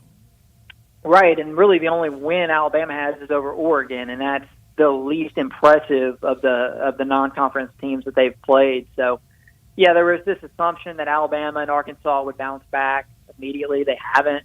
Kentucky's struggled a little bit. They got the big win over UNC, but they lost to UNC Wilmington, which makes zero sense. So it's I mean, the SEC is kind of wide open. I mean, A&M has not been as good as I thought they would be either. So the league is up for grabs. It should be a fun year in SEC basketball with 5 or 6 teams that could maybe win it. Over the weekend, Auburn beat USC. That game was actually yesterday. What's wrong with USC right now? I mean, I think going into the season, I heard a lot of people saying that they should win the Pac-12 or at least kind of be 1 or 2, maybe 3 in the Pac-12, and that they would be a surefire, top 25 consistently team, NCAA tournament team with Boogie Ellis and Isaiah Collier and all these guys they have. But they've really struggled to start the season. Yeah, I just don't think they defend well enough, and that was evidenced again against Auburn yesterday. They've got bucket getters. I mean, y'all know, everybody knows Boogie. Right. He's only gotten better since he's been at USC after leaving Memphis. Isaiah Collier, he's the number 1 overall prospect in the recruiting class, and he's getting buckets. But the defensive side is where I've been a little bit disappointed with USC, and now you got Bronny James getting worked back in there and trying to get going too, and that brings a whole new set of distractions, not to mention just working another young guard in midway through the season is never going to be easy. So, yeah, real disappointing from USC because they had a chance. They had a window to kind of dominate the Pac-12 this year because UCLA is down and Arizona is replacing a lot. But, I mean, Arizona is going to win the Pac-12 by about 5 games, probably, if I had to guess. David, for the Memphis Tigers, let's say they beat Virginia, Vanderbilt Saturday afternoon on CBS, and defeat Austin Peay. Then that's 11-2 non-conference. I had them 9-4. Bryant had 8-5. We knew that 13-game non-conference was really kind of the season for Memphis. If they get through at 11-2, then what's the record should they have in the AAC to have a 3 or 4 seed? Yeah, I would go. It's an 18-game schedule, if I recall correctly, for the AAC. So if you want to be a 3 or a 4 seed in the NCAA tournament, I mean, realistically, you got to go 16-2 in the AAC. I mean, that's tough to hear, but go look at the teams that are in that conference right now, other than Memphis and FAU. And I mean, the only games that maybe scare you a little bit would be going on the road against SMU or Wichita State. Maybe going on the road against Wichita State, UAB, North Texas, or SMU. Like, those are the only games that you could really reasonably excuse a loss, aside from FAU. And really, Memphis should win a lot of those games too. But it's back to the old situation of the old Conference USA days where this Memphis team shows up and they're going to get everybody's best bet because in some cases it's going to be the only situation where the teams they're playing have a ranked team coming to their gym. And so that's the game that the student section will be the rowdiest for. That's the game that the players will be the most amped up for on the opposing side. So it's going to take a lot of guts, a lot of fortitude for Memphis to get through it. But, I mean, yeah, a 3 or a 4 seed, you got to go 16-2 in the AAC. Just to make the dance, though, I mean, I think that you can get there at 12-6 if you're Memphis. Wow. I didn't know that could even go that low. Now, Florida Atlantic has that same high bar, don't they? Absolutely, yeah. And to their credit, they've started to put it together a little bit in the non-con, too, because they had that head-scratcher of a loss to Bryant. And it was like, okay, is this FAU the FAU that we got to know last year, or have they fallen off a cliff? Well, and since then, they've managed to pick up some quality wins. So, I mean, look, at the NCAA tournament started today, you'd have Memphis and FAU pretty comfortably in the field. And, unless – I mean, really the only thing that could derail either Memphis or FAU, in my opinion, and I think FAU would be more susceptible to this, would be a terrible run with injury. I think FAU is a little bit more star-dependent with, like, John L. Davis and Elijah Martin, who has been banged up a little bit this year. And if something long-term happened with one of those two guys, then I would be worried about FAU. I kind of feel like Memphis is a little bit more impervious to that because of how deep they are and because of how many different guys can lead Memphis in scoring. Like, obviously, you don't want Javon Quinterly or David Jones to be out for any extended period of time, but Penny's put together a roster that is capable of withstanding even, some injury issues. Last Wednesday, Louisville lost to Arkansas State. Not only lost, they were down by 20 with about 3 minutes left in the game. After that loss, a lot of reports came out and rumors that Kenny Payne was going to be fired over the weekend. Not to mention that same day they lost Arkansas State, there was the whole situation with Karan Davis where they said he was entering the transfer portal. He comes out on social media and says he did not enter the transfer portal, and then Louisville has to send out another statement saying that he was actually dismissed from the team, but they wanted to try to be nice about it. But then over the weekend, Louisville beats Pepperdine 85-63. What do you expect to happen with Kenny Payne? Do you expect them to still let him go after a win like that? Because it sounds like Louisville, with all of the bad things going out, they're pretty excited about beating Pepperdine. Well, that's probably the best win of Kenny Payne's tenure. It's true. It's so sad what's happened to Louisville. I mean, like, what are we doing here? I wouldn't blame them at all if they fired Kenny Payne. But, I mean, what does that really accomplish? Nothing. I don't know, because you're not going to be able to get a replacement in there until after this season. So, I mean, you could sort of give the fans their bloodlust, I guess, but it's not like some interim coach is going to come in there and lead them to an ACC title. Like, right. They're just bad. Who would be the interim? Danny Manning?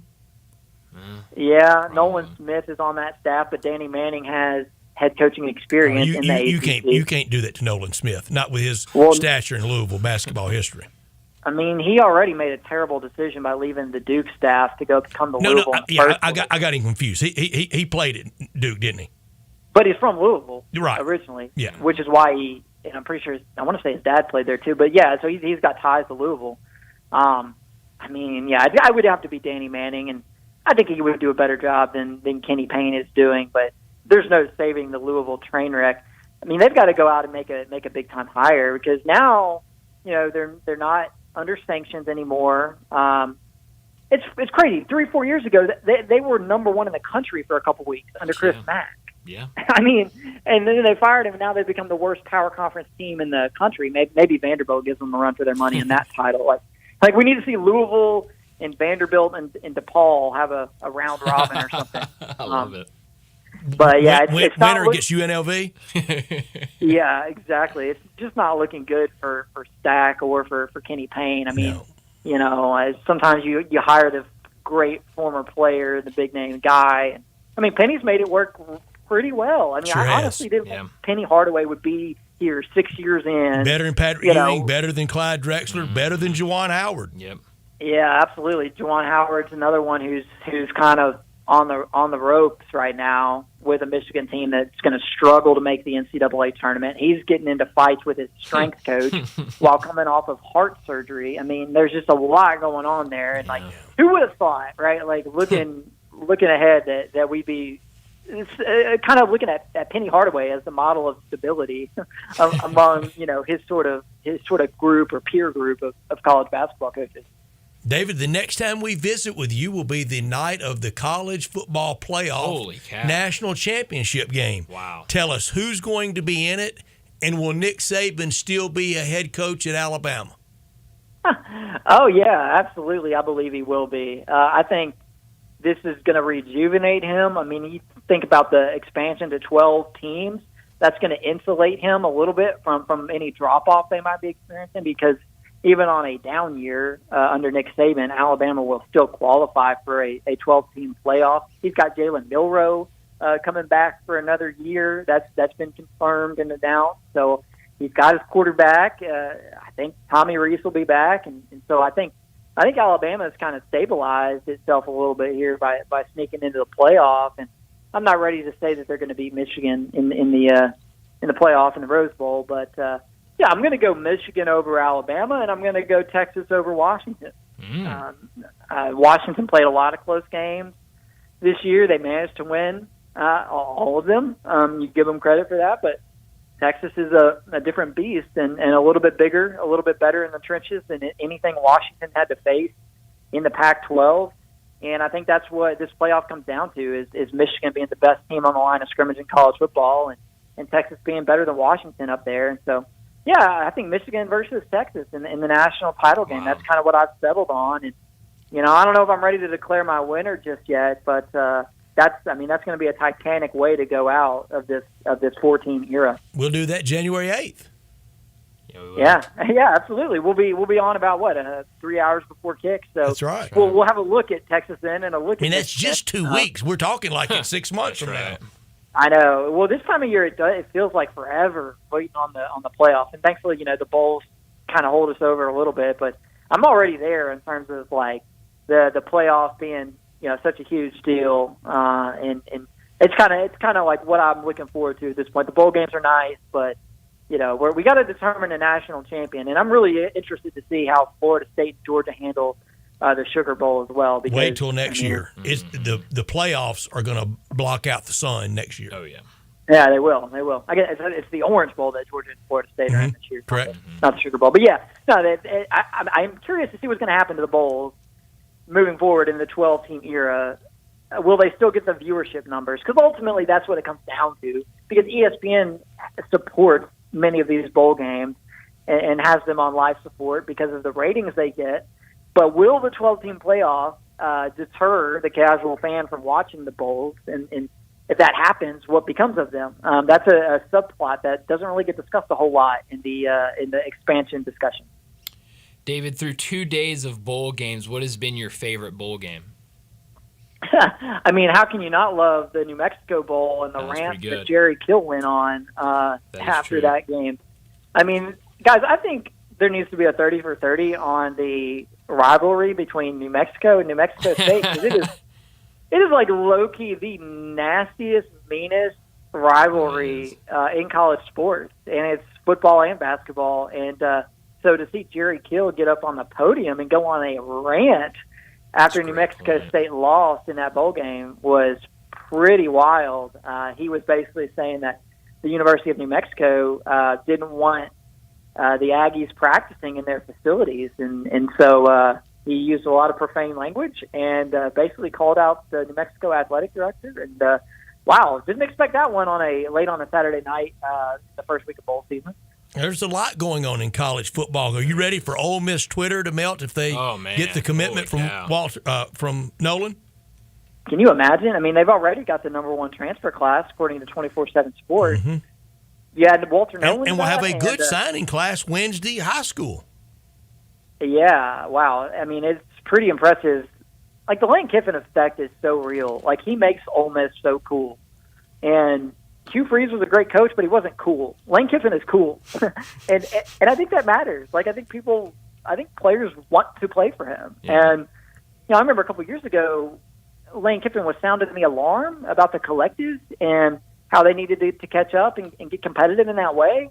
But like, whatever he said or whatever he did is working because they're able to attract high quality talent in the transfer portal now. They're raising the money because people feel like it is a good investment. Yeah, no, it is. You're getting return on that investment. Yeah. I mean, think about the hype on Ole Miss is going to be out of control if they win the bowl game, get 11 victories for the first time in program history, go into the offseason with the top-ranked transfer class in the country, and with the playoff expanding to 12 teams. You know, they're going to be tailor-made, perfectly established to make a run at that thing next year. We'll start preseason about 6 or 7, and with the schedule should go to Baton Rouge in October 6-0. Yeah, and there ain't no Jaden Daniels on that LSU team next year, so that's going to be fun. Ole Miss is a great subplot. Which, by the way, guys, Brett, I know you know this. Brian, maybe this is news to you. Just completed my master's degree in sport analytics from Ole Miss. Congratulations. So, did you go to commencement? I didn't. I don't even think I got invited to commencement. Didn't get invited? Wow. It was online. My program was. Maybe I could have invited myself, or just showed up in a cap and gown. That would bhave been great. But yeah, I mean, I'm going to claim the Rebels this next year. Heck they yeah. keep this trajectory going. We can change your intro music next year. Yeah, exactly. And CBS sports writer and Ole Miss grad. That's right. Let's see what the Vols Ole Miss do. Masters, no That's less. right. Yes. Before I disown my Vols, I gotta see how Nico looks. Yes. Because there'll be a lot of hype around Nico too. I hate that Tennessee plays Iowa in the bowl game because I mean there's no team you would rather play your freshman quarterback against any less than Iowa because they just make life so miserable on you with their defense. And so I guess that game will belong to Joe Milton. But yeah, those are the fun parts about bowl season is seeing the freshmen get their chance and seeing a team like Ole Miss have a chance to do something historic as well. So those are good subplots that do make it interesting, just beyond just the playoff. Well, we'll give you till after spring ball. We'll let you watch, what he does in the spring game, and then you can decide if you're a Tennessee guy or an Ole Miss guy. And David, for content next summer, just think about all the different columns of playoff scenarios of teams hosting that first round, the 1 through 12, who could advance, how many teams are this coming summer of 24 will be the best run-up to college football talk ever, and that's saying something. Mm-hmm. Absolutely. I love what we're headed towards with the 12 team. I think this year gives it great momentum because of what happened to Florida State and Georgia. Their fan bases have a lot of sway in this sport, and they're going to be all about expansion now after they got left out. And so college football is in a great place in terms of the interest, the viewership. My only concern about college football is, are we losing the soul of it? Are we losing the heart of college sports with the multi-time transferring and the court ruling is going to make it to where guys can go to a new school every year if they want to? And, I know the viewership numbers are great, but there's a lot of things that are unique about college football that make people interested in watching it. That because of the fact that it's different from the NFL. Had the poobahs of college football to the White House to discuss where is college football's rank. Are we losing the soul of college football? It literally has been discussed over 100 years of we're going to lose the soul of college football, and we never have. Yeah, and I don't think this is going to do it either. I just think it just changes it. It changes it, but it's going to make it more interesting. In late September, October, November, all these teams are going to be 40 teams in mid-October that think they have a chance at the playoffs. Mm-hmm. Yeah, and that's huge. Hope is everything in sports, and the college football playoff expansion gives more teams hope, and it gives more games meaning late into the season. And I think it still really rewards and incentivizes great regular season performance because you can get a bye, you can get a home game if you perform well enough. So those are really positive elements of what's happening right now in college football. And there's some facts of life. Third Saturday in October, Red River Shootout, any game at Tiger Stadium, going to BDS will always matter. Yeah, no doubt. I mean, Michigan, Ohio State, always still going to matter. Mm-hmm. Yeah, it will. And the rivalry stuff, that ain't going anywhere. So I'm pretty bullish on the future of college football. The ratings are going to be bananas with the college football playoff this year, and really moving into the future. So, from a financial standpoint, the sport is healthy. Now it's just like a matter of when do we get the players in on that revenue, and what does that do to the other sports in the athletic department? And there's a lot still to figure out here about the health of college sports, but college football itself is totally fine. Yeah, absolutely. Well, David, thanks so much for joining us. Like Brett said earlier, we won't talk to you next week. We won't talk to you to the week after because of Christmas and New Year's. So Merry Christmas, Happy New Year's. We'll talk to you again on January 8th. All right, guys. I appreciate it. Thank you, David. Merry Christmas. Merry Christmas to you and yours. And we will visit with David when we start the new year and on that day, 2 weeks from today. Is that right? 2 weeks. That's right.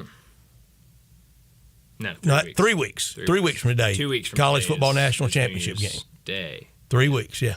That's insane. That is. Now, it is not a done deal for Walter Nolan. No. It is far from that, in fact. Brett, it's never a done deal till that ink's dry. Never is. And same with signing date coming up Wednesday, and the second one coming up in February. And a lot of times with NIL deals, you show your deal, and then the other places know what to match. Sure, yeah. I mean, and it happens all over the place, and I'm sure there's a lot of potential suitors for him that like Kirby Smart. Yeah. Oh, and speaking of Kirby Smart, Dylan Raiola has just announced that he's flipped from Georgia to Nebraska. So interesting. He will start first snap at Nebraska. He will, yes. Merry Christmas from everyone at All-Star Chevrolet to you and yours. And All-Star Chevrolet, first exit into Mississippi on Kraft Goodman Road. That's off Highway 78. That's the first exit. And you're there, and financing down to 1.9 or up to $10,000 cash back. Plus, you make no payments for 90 days. That gets well into 2024. Set your budget around that. Your good credit deserves it, and you get it at All-Star. At All-Star, if you see a red tag, you know you're saving money. You know there's a good deal on it, on Tahoes, on Equinox, Trailblazers. Families love the Traverse with the third row seating, so you can do more together. A holiday trip, a bowl trip this Christmas or New Year's Eve, that's what you need to be driving in. Military, teachers, healthcare workers, college students, you all get instant extra $500 bonus back. If you want a certified pre-owned Chevy or any pre-owned All-Star, they're loaded up. If it's not on the lot, just ask Jeff, and they'll find it for you with all their contacts.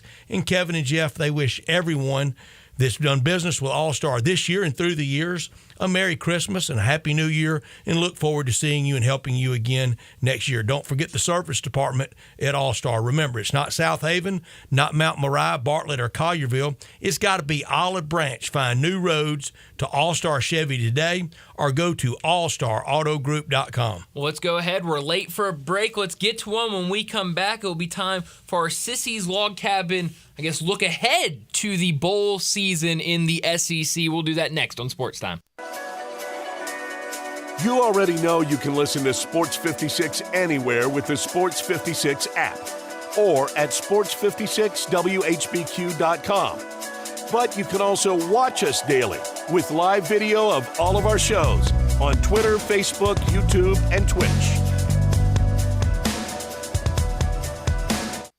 Make your next grill your last with the Big Green Egg at East Memphis Ace. Smoke, bake, roast, sear, and grill, all with a lifetime warranty. Ready to cook in only 15 minutes with cook temperatures below 200, above 700, and anywhere in between. Change your at-home cooking experience for life with our unmatched, authentic wood-fired grill flavor that has our customers raving. Get your Big Green Egg and all our accessories at East Memphis Ace on the corner of South White Station and Quince Road. Hi, this is Troy Fiveash, owner of Fiveash Roof Services. If you need a new roof for your home or business, we hope to hear from you and will work hard to earn your business. We are experts and certified in residential and commercial roofing, siding, and gutter installation. I have been serving the Memphis area for over 20 years, and now with two of my sons working with me, we plan to be here for years to come. So if you need a roof, please give us a call. On a personal note, what a great time it is to be a Memphis sports fan. With the Grizzlies and the Redbirds and 901 FC, not to mention Tigers football and basketball, it's going to be a fun year. Thanks to Coach Silverfield and Coach Hardaway and their staffs for their dedication to the student and athletes, the University of Memphis, the City of Memphis, and us fans. Five Ash Roof Services, a proud partner of the Memphis Tigers and the official roofer of the Tigers home team. Five Ash Roofing, fair, honest, and ethical. 367-0050 or memphisroofer.com. 367-0050 or memphisroofer.com.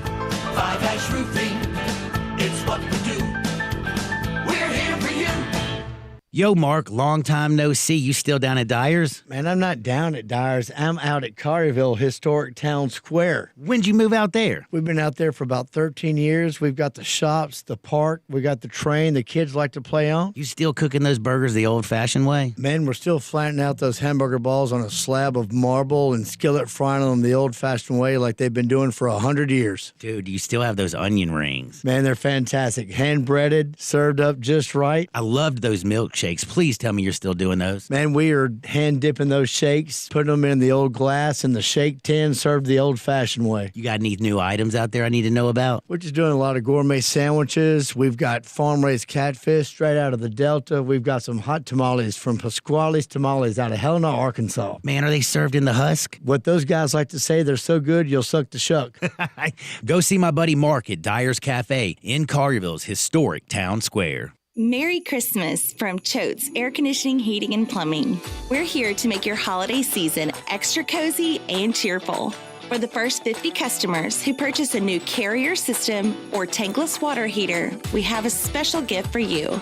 Choose from a free 75-inch smart TV, a PlayStation 5, an Xbox X, a Nintendo Switch, or a $500 gift card on us. It's our way of spreading holiday joy. But hurry, this festive offer will only last through December 24th. Enjoy a comfortable Christmas and a special present from Choate's. Because when you choose us, you're not just a customer, you're family. Schedule your free estimate today at 901-347-8086. Choate's Air Conditioning, Heating, and Plumbing.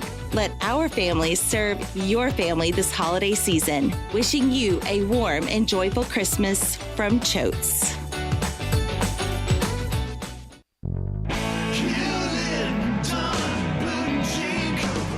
Hewlett & Dunn Boot and Clothing Company, we have it all. From handmade Amish leather belts, fine and casual clothing, boots, casual boots, work boots, fancy boots, and even safety-toed boots. Lots of cowboy hats to choose from, even Nebo lights, good-looking duck head dress shirts, duck head caps, shorts, and pants. Tons of jeans from Ariat, Wrangler, Devil Dog, and Kimes Ranch jeans. At Hewlett & Dunn, we have a great selection of Old South t-shirts and caps. Fine clothing from dress to casual to Sunday best. Enjoy choosing from UFO's orthopedic approved shoes. Hewlett & Dunn Boot and Clothing Company. Boots of every size, every color, every skin. Great quality Western, work, and safety toe boots. Hewlett & Dunn Boots and Clothing Company. 111 North Center Street, Collierville. Hewlett & Dunn. Hewlett & Dunn, serving you and your family since 1961. Sports 56 traffic. Good afternoon. Still, it's a little bit slow at times in the construction zone northbound on 55 here up by McLemore South Parkway. We're keeping an eye on it as that traffic really starts to build on 240 east from Mill Branch out to 385 Bill Morris Parkway, headed down through South Haven on 55 South into DeSoto County. That looks pretty good, at least at the moment. Weimer's Jewelry, they're located 7525 Highway 64. Shop local and save a lot of money this holiday season at Weimer's Jewelry. I'm Commander Chuck with your on-time traffic.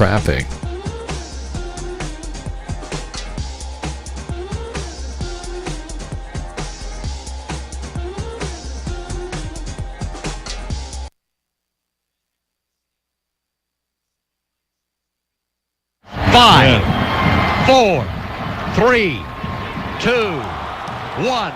Time for a look back at the weekend in the SEC. Brought to you by Sissy's Log Cabin, the official jeweler of the Memphis Grizzlies with 9,000 square foot in Laurelwood. Let's go inside the SEC with Bryant, Brett, and Jay Morgan. Chad Kelly in the gun formation. 3rd and inches for Ole Miss. Carlton will kick it. It is on the way, and it is up. Buck Bellew looking at it, going to pitch it to Herschel Walker, try to get him outside. He's going to get 5. The snap is high. Kelly grabs it, wants to throw, fires it up in the air. Treadwell can't get it. It is good! Oh, my! Get a deflection is caught! Deflection is caught! And down the sidelines is Adebayo. He's to the end zone. He's in there. Touchdown, Ole Miss. He's got 10, 15, 20, 25, 30, 35, 40. He needs a block. There goes Herschel. There goes Herschel. And you can wrap this one in maroon and white, my friends. Arkansas is headed to Atlanta. The national champion is clad in big orange. We were at Sissy's Log Cabin on Friday, and all the years of radio remotes, I could not tell you the number of remotes I've done. I think it was the most fun I've ever had, and I know they really appreciated the outpouring of people coming by, our listeners. We appreciate it so much. We appreciate them, and they're going to be with us through 2024 and beyond, and we look forward to that. And we will have Tiger basketball tickets the rest of the year, and we'll have Grizzlies tickets periodically, and so much fun on Friday. And remember, the extended store hours for holiday shopping and the official grand opening will be in mid-January. The vision they have is a premier destination for extraordinary jewelry, combining tradition with modern elegance in that standalone store on Poplar. We've never had anything like that in Memphis. We're proud to be a part of it, and they've been with us really since SEC Media Days, and will be into 2024, and we could not appreciate it anymore. Thank you so much to Bill Jones and his great team at Sissy's Log Cabin. The SEC doesn't get going until a week from Wednesday in bowl action. And again, this is not our picks. This is just kind of like our preseason picks, just wins and losses. It starts with the Tax Act Texas Bowl, a great bowl at a great stadium. I was there last year. I hope the performance by the SEC team is better than the one they had last year when Ole Miss was there in name only. This year, I think A&M is going to be about the same way with that. Yeah. Who's going to start for A&M? Who knows? Because they're all in the portal. They're all gone. Yeah, no, they're. I mean, you're going to see that a lot, Brett. We were talking during a break. Same with Oklahoma State. This is the lack of motivation bowl. Well, and Brett, we've been talking about it. You know, we've been sitting here watching this Western Kentucky Old Dominion game, which what a great game this has been. And you said it during a break that quarterbacks, I mean, this is really when quarterbacks matter. We've been talking about the year of the backups in the NFL, but really, bowl season is starting to become, do you have a good backup quarterback? Do they care? Staying? Are they there? They care, yeah. And so I heard, I saw a report, I think over the weekend that, there was a team that either played this weekend or is playing this week at some point that were having wide receivers and running backs taking snaps because they just don't know who's going to start at quarterback. And I think you're going to see that at places. This is going to be the Bring Your Own Motivation Bowl. SEC, A&M, a 2.5-point favorite over Oklahoma State. We're not picking the spread. Just straight up, who do you think wins the game? I think Oklahoma State wins. I do too. Yeah. So one for anti-SEC already. Tax Slayer Gator Bowl, Clemson, a 4-point favorite over Kentucky. Just straight up, who wins? I think Clemson wins it. I agree. Wow. Goodyear Cotton Bowl, Ohio State, Mizzou. My first SEC team winning. I'm going to go Missouri in this one. Same. I think, and so we'll love the point spread when we get around to that a couple of Fridays from now.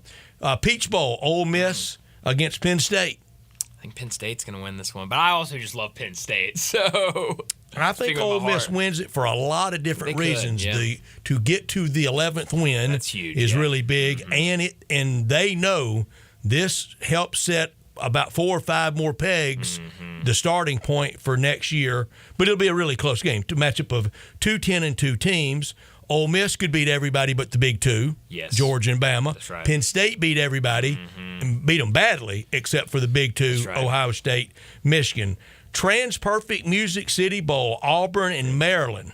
I'm going to go Auburn in this one. Why not? I'm going to go Maryland. Oh, our second disagreement, two in a row. Second one, but we're kind of the same on picks. Yeah. Georgia and Florida State in the Orange Bowl, speaking of motivation. I'm going to go with Georgia in this one. I'm going to go with Georgia, too, for lack of motivation, for Florida State really being wrong. Sure. ReliQuest Bowl, that's the old Outback Bowl in Tampa. Wisconsin and LSU in the breaking news. Jaden Daniels will not play. Yeah, I'm still going to go LSU in this one. Me too. I have not been impressed at all with Wisconsin this year. First year for the new coach. He did a pretty good job, but not that impressive. Iowa and Tennessee in the Citrus Bowl. I'll go Tennessee. Why not? I am too. Alabama, Michigan, just straight up. Michigan's a 1-point favorite, but I'm gonna take Bama. I'm gonna take Michigan. So we didn't have many wins for the SEC. We did not. I think I had I had 5 wins and 4 losses. I'm 4-2. Wow. No, I'm sorry, 4 and 5. So, 9 games. Wow. So we're pretty close to each other. But it's going to be it's a tough slate, but also I think there's a lot of really good games. I can't count 6-3, 6-3 SEC for me. I can't count. I had Mizzou and Ole Miss over in another column. Sorry.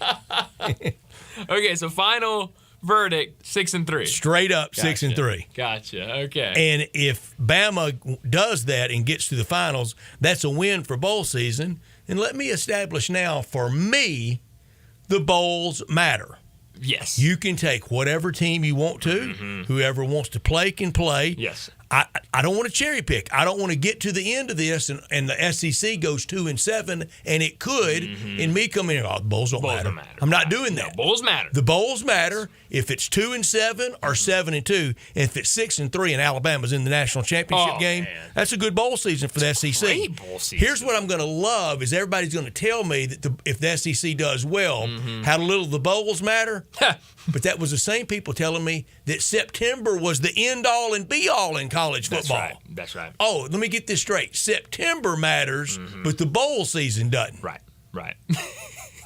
I don't know, Brett. That makes sense to me. And I want everybody that tells somebody that the bowls don't matter, go up to a head coach that wins the bowl game or loses and tell them the bowl didn't matter. Oh, yeah.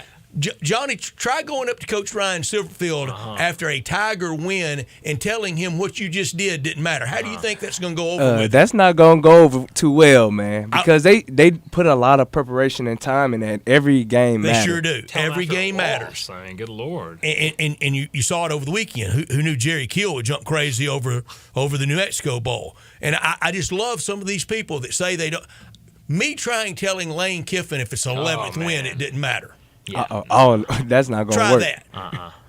So up front, they matter to me. They 100% matter. I agree. But no, I think some really good games in here, and obviously we're gonna circle back around to a lot of these when we make our picks, and next week when we do our look back at the week in the point SEC. spread is what really matters. Well, yeah, that's what really matters, and that's what really matters in this game right now with Western Kentucky and Old Dominion, Brett. Oh, look at this little we've got working. Brett, I don't know if you were seeing.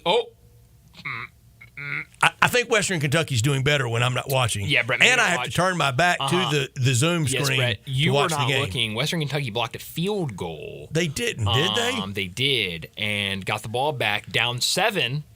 We got a group hey, lock on. Hey, Johnny. man.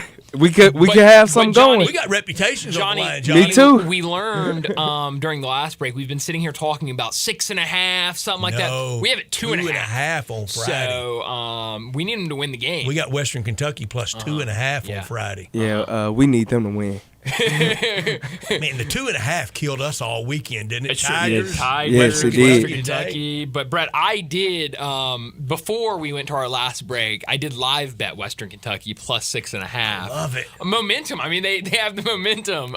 So how about that? So far in the bowls, just 6 games played. Favorite has won 3 times. Dog 3 times. It's gone over 3, under 3. Wow. If you win the rushing battle, you're 4-2. You win the passing battle, you're 4-2. It's early. But did I win a single game, a bowl game over the weekend?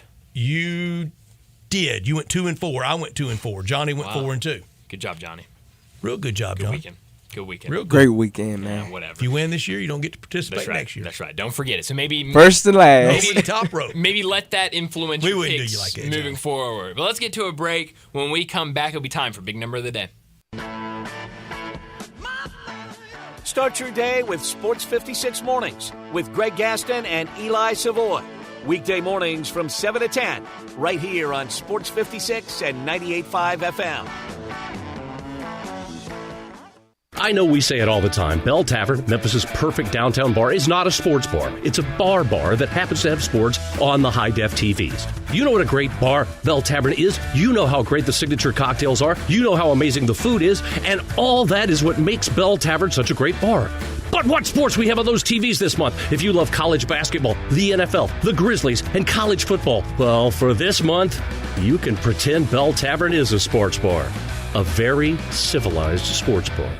All 650 acquisition fees. Sportage R723 5498 MSRP 28940. Sorrento PG 424 MSRP 33010. Telluride RG 462822 MSRP 38705. Includes all rebates and incentives. Must finance through Hyundai. Excludes tax title and license. See dealer for complete details. Offer valid through 1/2/2024 with approved credit dealer stock only. Hey, my man Jeff Allen, what's going on for the holidays over at Gossett Kia South Mount Moriah? It's the season of giving back at Gossett Kia on Mount Moriah, and I've got your holiday presents right here. Tell us about it, Jeff. Award-winning SUV 2024 Kia Sportage LX $299 a month. $34.99 due at signing. 2023 Kia Sorento LX, perfect for your road trips, $329 a month. And the 2024 Kia Telluride LX, we got it at $459 a month. All 36-month lease. Well, you can't get much better than that, Jeff. And all Kias come with the 10-year, 100,000-mile powertrain limited warranty. So whether you live in Horn Lake, South Haven, Olive Branch, or Memphis, you'll be happy at Gossett Kia on Mount Moriah. And from all of us at Gossett Kia South on Mount Moriah, happy holidays. Bartlett Small Engine has been serving quality power equipment since 1970. They have a full line of power equipment, parts, and services for most makes and models. Bartlett Small Engines has the best brands in the power tool industry, and they're all American made. Bartlett Small Engine is your can-do store. 6780 Summer Avenue. Call 901-386-9779. Bartlett Small Engine has free pickup and delivery both at your home and curbside for lawnmowers, blowers, edgers, and any small engine. Call 901-386-9779.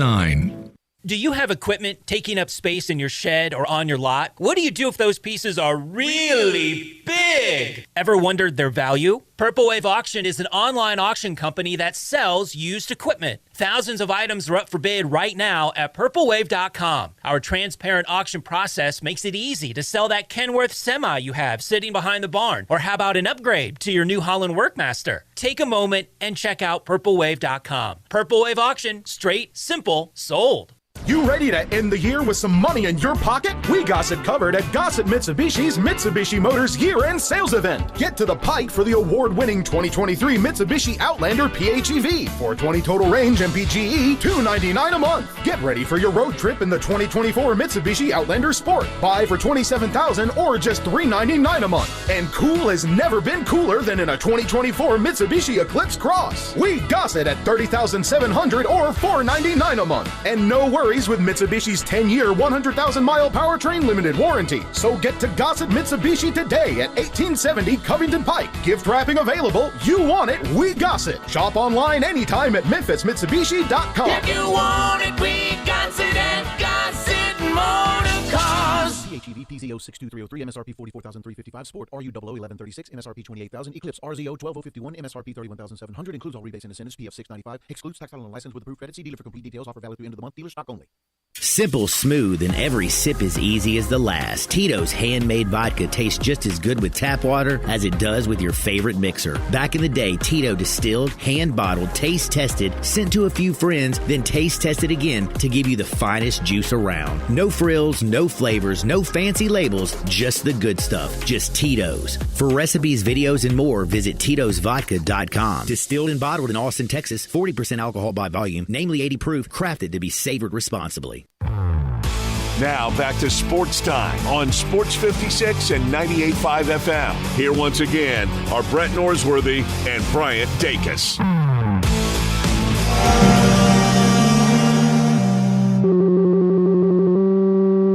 Big Daddy. Hello, Big Brand. It's a guy, he wants to be big, then he gets big, he doesn't want to be big anymore, then he gets small, but the suit's too big. Big Daddy. The big boy. You're a big guy. I think she's trying to pull a fast one on Big Daddy. The big number of the day.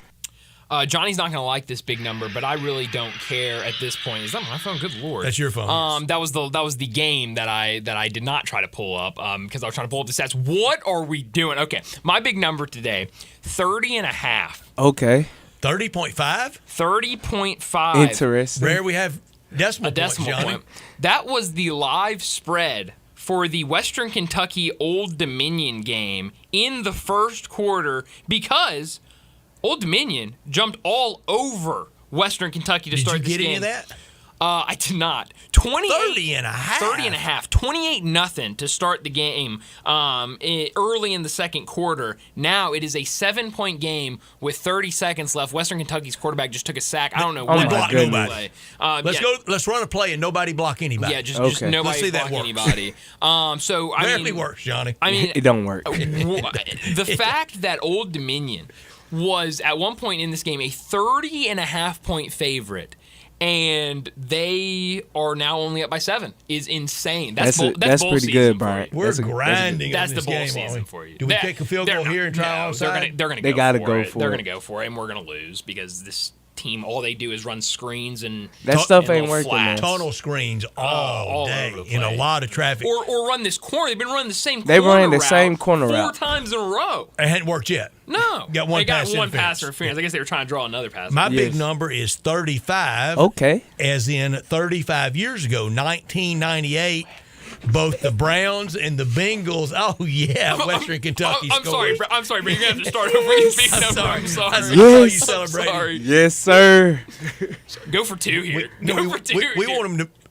We'll make it. Yeah, well, he's kicking the extra point. I see the one up. Oh, he we playing want him to miss, safe. don't we? We want him to miss. I mean, if they have all the momentum right now. From the top. My big number is 35, as in 35 years ago, 1988. That's the last time both the Browns and the Bengals made the playoffs in that football mad state of OH. Oh, okay. They've never met in the playoffs, and they've never won a playoff game in the same year against each other. And in 1988, you might think, well, it was a good year in the state all the way around. No. Ohio State 4-6-1 that year. Hard to believe Ohio State ever went 4-6-1 ever. That is really hard Brett, to believe. That's an amazing number, man. Another amazing big number, man. You got to beat the decimal point. Hey, you beat the decimal but point. I can amend my big number now because Old Dominion was a 30.5-point favorite live in game, and now the game's tied. I like it, Brian. I like it, Brian. 7.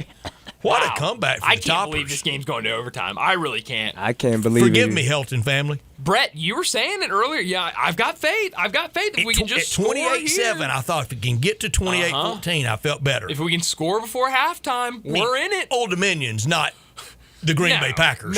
No, but man, Western Kentucky Brett. That was a hot take, wasn't it? Sure Old Dominion's not the Green Bay Packers. Yeah, wow. Analysis there, Brett. Thank you. I was be here at 6 o'clock. I was getting some water, and I think that kind of analysis might be a call during the break. All right, Brett, you're done. But I went out. It was getting some water in our break room. We got a TV in there, and this game was on in there, and the sound was on, and literally I can't remember who's doing play-by-play on this game. He said, we got the 3rd string, 4th string. I don't know what quarterback we have in here for Western Kentucky. We just got a quarterback in here. I mean, there have been different guys in there all day. Yeah, no, this is incredible. 19 seconds left in the 4th quarter. I'm sure they'll run it out and we'll go to overtime. Incredible game. Brett, Free football. I said it earlier. They are this bowl is number 2 on my power rankings. Moving right up, now. isn't it? No, it can't be the New Orleans Bowl. I mean, something I got to say about the New Orleans Bowl is they have stuck to their tradition. I mean, the same logo and colors that back in 2003 when I attended my first bowl game. You went to the fun when I went to the FAU game. Yes. It's the exact same, and I love really it. Is. Every year, it makes me so happy when I sit down and watch the New Orleans Bowl and see that beautiful logo midcourt or midfield. And the lighting at the Dome is the best lighting in sports.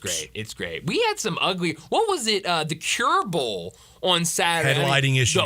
And it was pouring rain. Arkansas basketball Saturday, North Little Rock had lighting issues. It sure did. They were up 20 against Lipscomb, and Lipscomb missing their 2 best players. Arkansas won by 1. Wow. I missed that. With all of the good basketball and football on NFL and college on Saturday, you really kind of had to pick and choose what you were going to watch. Or just take it all in. I guess you try as much as you could, but it was really hard to keep everything straight. Well, let's go ahead and get to a break, wrap up this hour, and when we come back, we're talking Tiger football with Jonah Dillon. Welcome to Triumph Auto Sales, where you'll have a great car buying experience. Triumph Auto Sales is your #1 source of quality pre-owned vehicles ranging from lease returns to new car trades, all at huge savings. Plus, Triumph has a full array of financing options to meet your needs. Find your next car online at triumphautosales.com or stop in today at 4875 Elmore Road. Triumph Auto Sales will help you get the vehicle you want at the price you need and the service you deserve. For a great car and a great experience from a local and family-owned business, visit Triumph Auto Sales. While interest rates are on the rise everywhere else, at Genesis Diamonds, we've got just the relief you need this holiday season. 5 years, 0 interest on anything and everything.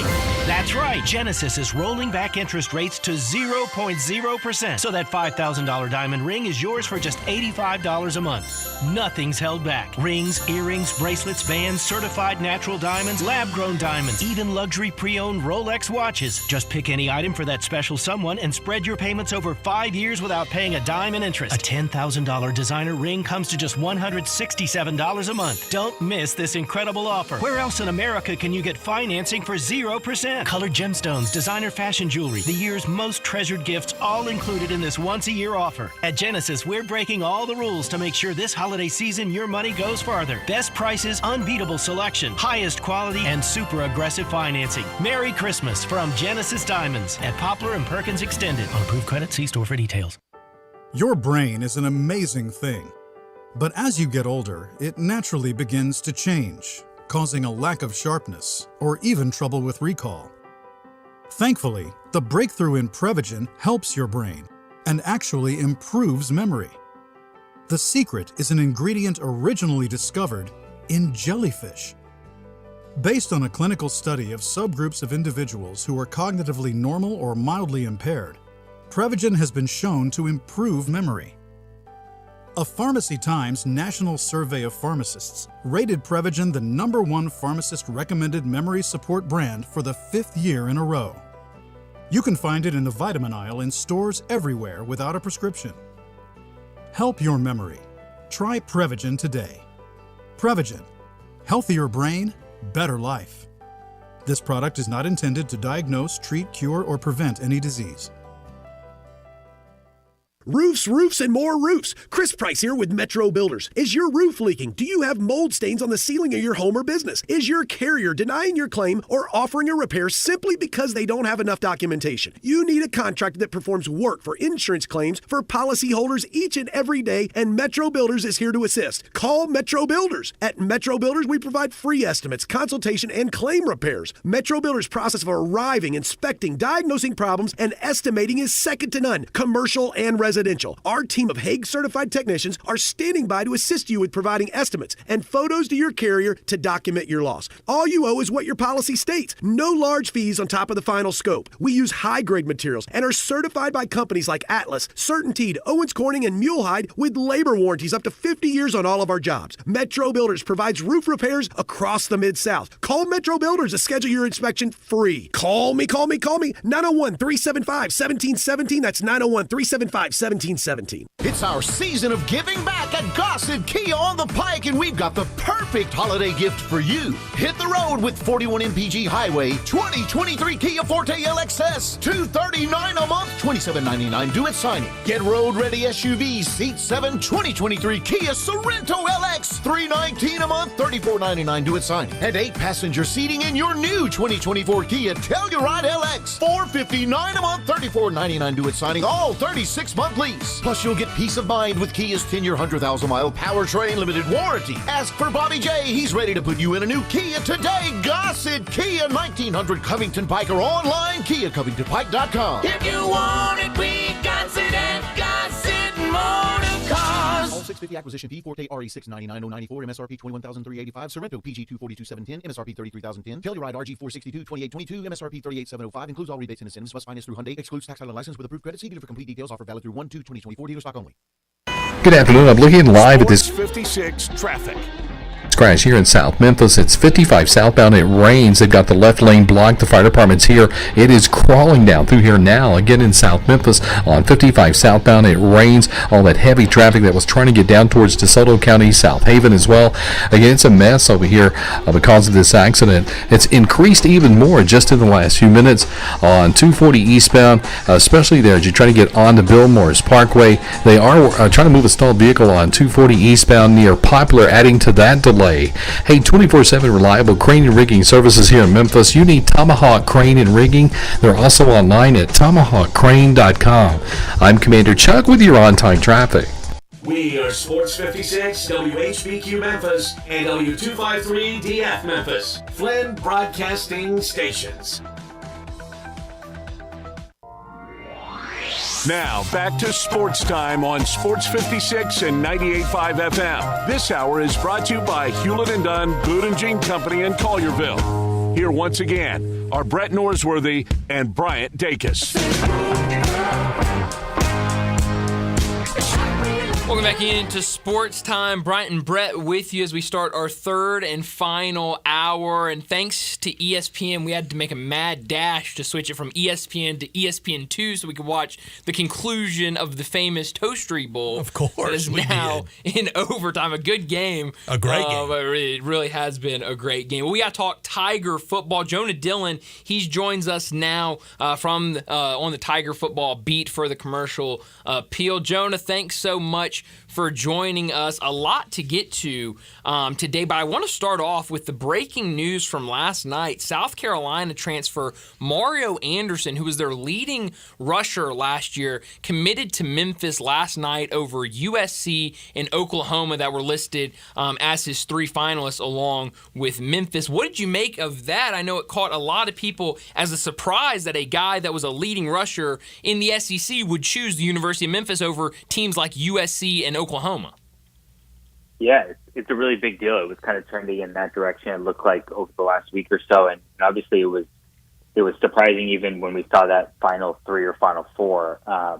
Anytime Memphis is next to those schools in a recruiting battle, that's a good sign for the Tigers and for what they're building. I think there's a couple things to unpack, and obviously, we'll hear from him hopefully coming up in the next week or so, and we can kind of see, how he went through that process. But looking at what Blake Watson did this year as a transfer running back coming to play Memphis for 1 year, and seeing obviously rush for 1,000 yards, had a really big role in the offense, definitely showed that he could play at a higher level than he was playing before, although obviously respect to ODU in the Toastery Bowl. And I think it looks like, you never really know with some of these things. You look at an offer, what was the offer from USC? Would he have been the starter? What's the NIL kind of deal? What are all those things? What was his role going to be? Because you're looking at a guy who has one season left. So you've got to maximize that. And obviously Blake Watson is going to be gone, and there's going to be an opportunity there. And it is a really big get, and he should be expected to do really well next season. And what this is really proving, Jonah, is out there in the NIL portal world, they want to play. They want to play immediately, and they really don't care. And I'm not dismissing anybody's brand, stripe, logo. They want to play and play immediately. In fact, here's the example I'm really thinking of. It's not here. It's McCourt, the quarterback at Ohio State. Yeah, that's one too. I think the thing also with this is, and obviously every situation is different. You never know why someone chooses to go somewhere else. And McCourt obviously is a good example. He left to be the quarterback at Ohio State to go to Syracuse. But I think there is something there with Memphis and running back. I think that if we're talking about a receiver or a different position of this caliber, is Memphis going to have the same ability to get him? I don't know that they would. I think that there's a track record. Like you saw, his agency posted a graphic of him, in front of all these Memphis running backs who played in the NFL. Like, that's a pretty good selling point for, hey, come here for a year. Look at what these other guys have done when they've been here. Look at what Blake Watson did this year. And I think that there's a difference with what Memphis has done specifically with running backs. When you're recruiting a running back, Memphis is going to be at a higher level than they would be with some other positions. Great point. And Ryan Silverfield has shown through the years, now he's got to really work some magic here. He can cobble together a sufficient offensive line. Yeah, we'll see. We'll see who comes in. There's a lot of work to do there. And obviously Jacob Likestone, he's going to go to the NFL, is a huge loss. He was an important player. He's been an important player, and obviously someone who's from Memphis and really beloved by the fans. So there's a lot of work to do there, and it's going to be really important because a lot of the skill position guys look really good. They're going to have a lot of the receivers back. They're going to have Mario Anderson. They're going to have Seth Hennigan back. And they're going to need a lot of new offensive linemen. And it doesn't work if the quarterback doesn't have time to throw, and it doesn't work if the running back doesn't have lanes to run through. And so you can kind of circle all that right now as this is the biggest need, especially on the offense. Absolutely. Well, speaking of the transfer portal, Jonah, a lot of people, talk a lot about the portal, and obviously you want to go out and get experienced guys, but early signing day coming up, what does the class of high school prospects look like for the Tigers this year? Yeah, looking at the rankings, it's ranked a little bit lower than it was last season. But all this stuff changes so much, and obviously there's so much with recruiting, especially at a high school now, where you never know what a guy's going to look like once he's really in the program. And if you look at what this team has been under Ryan Silverfield, especially the past couple of years, we're not seeing really any true freshmen playing significant roles. But I will say, a lot of teams, and Memphis included, obviously gets a lot of guys from the transfer portal, but there are a lot of players that have been developed through this program, which is still something that exists in college football, even though there's less of it than there used to. So when I look at this class, you're going to see a lot of guys, I think, who won't play immediately. Mm-hmm. But if we look at them in 2 or 3 years, there are going to be some guys who are probably going to be better than we expected and are going to improve just being in the program for a couple of years. Jonah, when asked about Liberty Bowl ticket sales, athletics director Laird Veach basically said they need to pick up a little bit. They've been a little slow. First, what do you attribute kind of the slowness of sales to? And having been here all these years, here's one thing I think will help. As we get closer and we can tighten up that forecast, people looking at that weather forecast, and if it looks a little more promising, I think that helps. What do you attribute, though, so far to the slower sales as stated by Laird Veach? Yeah, I think it goes back to, I remember we were talking about, before Memphis was in the Liberty Bowl, talking about it being a possibility and saying that's interesting because, they've been asking for more attendance at home games this year, and they haven't gotten the numbers that they really wanted. And so now you're basically, in that sense, you're saying, hey, come to watch us play again. And a lot of fans who haven't wanted to see them play all season, maybe they're not going to come to that game, especially if it's cold out. I think also there's, they know Iowa State is going to travel pretty well, and people are still expecting that, and they did last time they played here. And if you're Memphis, you don't want there to be more Iowa State fans in the stadium than Memphis fans. It's just obviously not a good look. And so I think there's work to do. I think, like you said, the forecast, it sounds mundane, but that's a big deal. You're going to go stand in the cold all day, and especially if it's raining or something.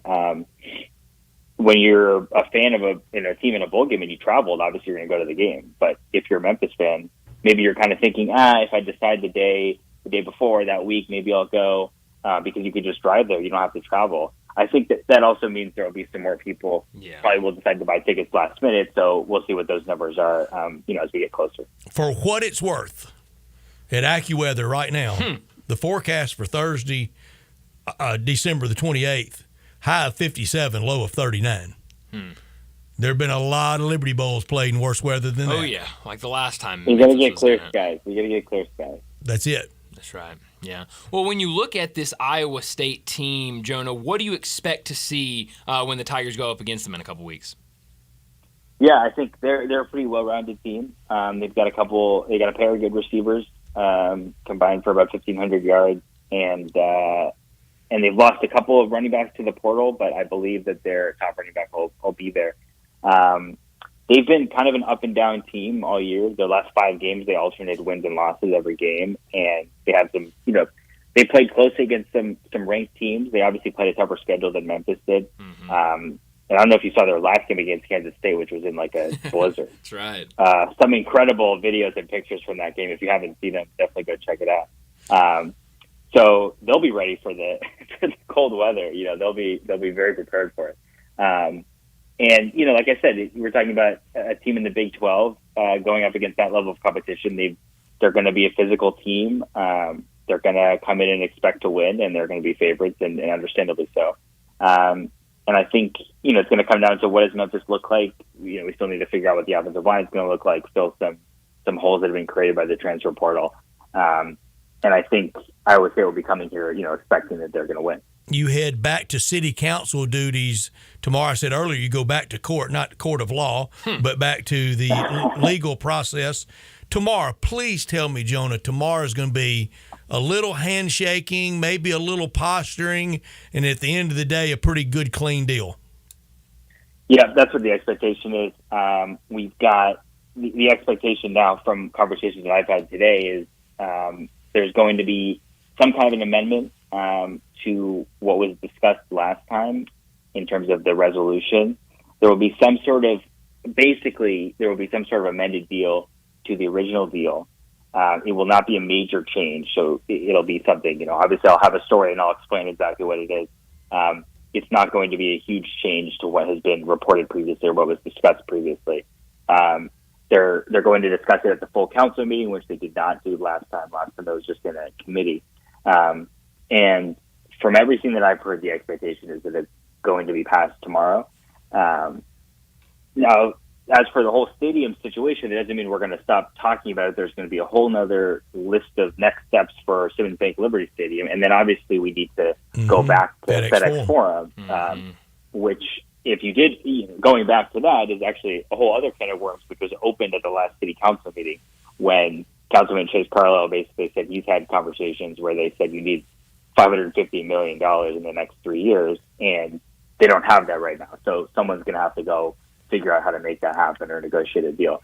So this whole story isn't going away, but this part of it, and at least having the opportunity to start breaking ground potentially early next year on Simmons Bank Liberty Stadium, we are close to hopefully being able to be done with that part of it tomorrow afternoon. And it'll be 2 years, actual finished, completed, everything shined up. Won't be until opening day of 26.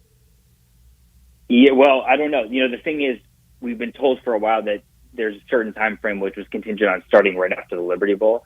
Now, obviously, we're a week away from that. It seems unlikely they're going to just be ready to go that quickly with how long this is dragged out. They originally wanted this to be done earlier. It's obviously taken longer. 9-4, Bryant had.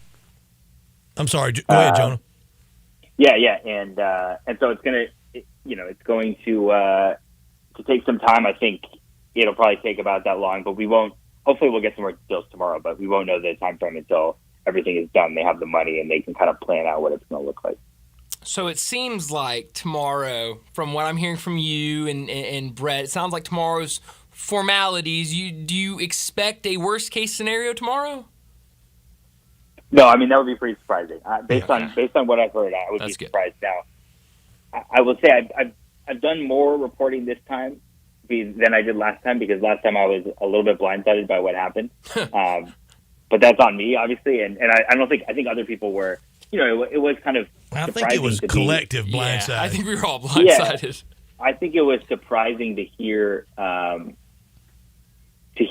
all of the different things, and not only a lot of people on social media are going after one or two people on city council, but the reality is, like, we were sitting in that meeting and it was almost everybody up there was voicing a different concern. It was different things that were coming up, and so there were a lot of concerns from city council about the way that the deal came together, and I think they've had a lot of conversations behind closed doors in the last 2 weeks. They've ironed out what those concerns were. They've ironed out concerns about the process, and some of that goes deeper than just this deal, and that goes to the administration. And they feel a lot more confident with where they are now. So I would be pretty surprised if we have something similar tomorrow.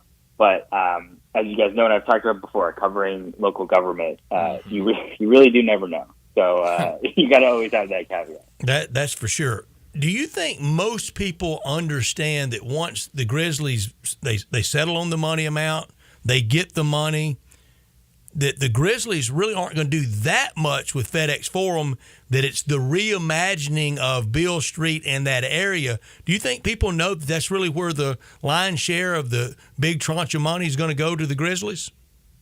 Well, it could be. I mean, I think we're so far. It feels like we're pretty far away from a resolution on that situation, and I think that even that part of it is going to be discussed as they go through that, because I think by the time they get to a deal or anything close to a deal with how much money they need and how they're going to get it, it's going to be very specifically earmarked for those kinds of things. And the Grizzlies, we haven't heard directly from the Grizzlies yet about what specifically they want to use the money for and how they're going to do it and how they're going to allocate all of that. But yeah, there's a lot going on there. And like I said, that's why this story is going to continue, because that whole part of it is a totally separate thing. And that's going to be going on for a while, regardless of what happens tomorrow. When do you expect we hear something from the Grizzlies about what they plan, what they want, what they need with the money? Because, you just saying that made me think, it seems like this whole way the Grizzlies have been really quiet, but when do you expect we hear something from them? Yeah, I think once this deal is done, then assuming that this goes through, right, of the $350 million, that means $120 million is going to go to the university for the Simmons Bank Liberty Stadium project. So that means the Grizzlies will know that they have that $230 million available to them. Obviously, like we said, according to the city council, they said they need $550 million. So that's a huge gap, right? That's more than $300 million. I think the expectation is somebody's going to have to go to Nashville and ask them either for more money or for a way to generate money, as in, taxes or bonds or something like that.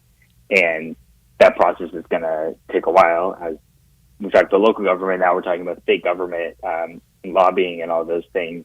And that's probably going to go on next year. So it's possible that we could have that going on in the background while they're waiting to see what the eventual, how that's going to play out. And we'll go into next year without a resolution on that aspect of it, which is why I say, this story is going to continue to go on for a while. And Jonah, we'll see it all play out. I would bet almost anything that it will be the opposite of FedEx Forum, on time and on budget. Yeah. I mean, this story already so far, I only got here in December, but it's been going on for over a year. Every time you talk to someone about it, they say that it's about to be done. And then something else happens and it gets delayed.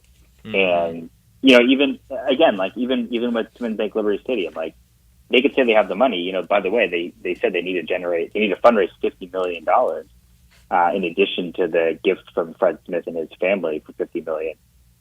You don't just do that overnight. You can't just get $50 million. If they could, they would have already done it, right? So that's a whole other process. Are they going to break ground on the stadium if they don't have the full amount of money that they need to finance the project? Right, that's a huge question. And all those things are going to continue going forward, even if everything goes well tomorrow and they're able to, they're in a position to break ground soon. So, yeah, this is, while it feels like we're coming to maybe an end or a resolution tomorrow, I'm sure we'll be talking about this a lot going into next year. Speaking with Jonah Dillon, the Tiger football beat writer for the Commercial Appeal. Jonah, last week the Tigers conference opponents were announced. UAB Charlotte, North Texas Rice will be their home opponents in 2024. Navy, USF, UTSA, and Tulane will be their away AAC opponents next season. What'd you make of that? Certainly a tougher slate of games on the road next year, kind of as opposed to what it was this year with your two tough games, your two losses in conference play being at home. Yeah, definitely the harder games are on the road, and even in the non-conference, obviously they have to go to Florida State, which is the toughest game on the schedule. So they're going to have to earn it on the road next year. There's one school of thought that says, well, the home games, they should win all those games, but on the other hand, it's going to be tough. If it was tough to drive attendance this year, it's going to be tough to drive attendance next year when you're looking at that level of opponent and a stadium that might be half demolished, right? So that's going to be something that we're going to have to follow next season. But yeah, they should be favorites to win all those home games, and they should expect to win those home games, and then they're going to have to go earn it at Tulane, at UTSA, and we expect USF to improve as well. So there's some tricky games on the road next year, and it'll be interesting to see how they respond. Yeah. In the end, Friday night, I know you were writing the story. That ended up being a good story for Dylan Brooks. I was sorry he was at the excuse of the hometown team, but he really came back and had a good game. Yeah, it was. The story kind of wrote itself. He which late on a Friday night, you don't mind that, do you, Jonah? Yeah, no, I ended up. My colleague Mark Giannato actually ended up writing it because it ended up being more of a column. And I had talked with Dylan earlier in the day about how the fans were going to perceive him, and he wasn't really sure. And I thought it was really cool to see how the fans, reacted to him. And then you saw he kind of got teary-eyed when they played that tribute video, which I thought was really well done. It was a cool moment. And then, like you said, it's just storybook. He's struggling a little bit, comes in the fourth quarter and kind of takes control, and then he hits that huge shot over Desmond Bain, has words for the crowd and for everybody. So Michael saying that he was saying that's why they paid me $80 million. So nice. It's one of those things you just can't make up, but it was, obviously from a Grizzlies perspective, not ideal, but from one of those things where it's like, yeah, this is always going to happen. It's kind of the way that the Grizzlies season has gone so far, right? Like whatever the worst scenario is or whatever crazy thing you think is going to happen, it's probably going to happen. And it definitely did on Friday. Yeah, it absolutely was a wild way to end the game. I guess a good return for him back to Memphis. But, Jonah, thanks so much for joining us. Enjoy your Christmas. Merry Christmas to you, and Happy New Year. Yeah, happy holidays, happy New Year to you guys. I appreciate you having me on. I've had a blast. Thank you, Jonah. I'm excited to talk to you in 2024. Yeah. We will, and you be safe and enjoy going back home. I know you're looking forward to it. Thanks, Jonah. All right, I appreciate it. Thank you, Jonah. Jonah Dillon with us all football season long on just about every Monday talking the Memphis Tigers football team. And I think you read and you see and you hear with him just how good he is and into the job that he is and has covered the Tigers so very well. And still one more big one for the Memphis Tigers, and that's the Liberty Bowl against Iowa State. Are you going to brave the weather? I won't. No, you'll we'll be have here. a show to You'll do. be here. So no, I will thankfully be in the warmth of this studio. Be following along like we did the big Western Kentucky win. Maybe more in-depth analysis during the game. Getting close to Christmas, and if you're making plans for the big meal, you need to start it with the commissary, 901-754-5540, or go online at commissarybbq.com and get on the list. Check it twice, just like you did at Thanksgiving, like you're going to do for next Monday. That smoked turkey, the homemade cornbread dressing, the gravy, cranberry sauce, mashed potatoes, green beans, rolls, butter, plates, utensils. They do it all except for clean up. Turkeys and hams, they've got you covered. The sides, the desserts, bulk pricing, a price point for everyone. 901-754-5540. Let them do all the work. And you'll do it next year at Thanksgiving. You'll do it next year at Christmas from the commissary. Since 1981, all these holidays and all these get-togethers, the commissary have provided so much food and so much fun for all of us, and still time for your group, the perfect place to go and celebrate with a big group at the Collierville Commissary at Houston Levy in Poplar, or the original in Germantown. And if you're craving an easier way to order, text commissary to 33733. Memphis-style barbecue done the slow-cooked Memphis way. Dig into the ribs or the shoulder, chopped or pulled on a plate, on a sandwich, all the sides and all those appetizers to start off. They're big enough to be the entree. You can order it by the pound, a 6-pack, an 8-pack, or a 12-pack. Get ready for these holidays, all the bowl games, all the parties, all the festivities. Call 901-754-5540 or go online at commissarybbq.com in Collierville and Germantown. The party areas, orders to go, catering, tailgating for the Tiger Bowl game. Always time for the holiday bird. You get it at the commissary, 901-754-5540 or online at commissarybbq.com. Well, that game was insane. Western Kentucky. Game of the bowl season. Old Dominion. It really was. 24 unanswered points for Western Kentucky. And a group block win. A group block win. Brett, I don't know if you saw what happened towards the end of that game, but we get to overtime. It looks like Western Kentucky's going to get a stop, maybe force a long field goal. Old Dominion gets a first down. They get all the way up to the 1-yard line, and Western Kentucky stops them, forces a fourth down. They go to kick a field goal. It's blocked. Western Kentucky gets the ball. They kind of struggle to move it at first, get a first down, line up a field goal, and Hilltoppers run away with a win. And I'll say it again, to the people that say these games don't matter, I wish you would just say they don't matter to me. Yeah. And that's fine. That's fine. I mean, it's different strokes for different folks. Sure. Some people drive red cars, some drive blue, some That's drive right. white cars. Yes. It's your preference.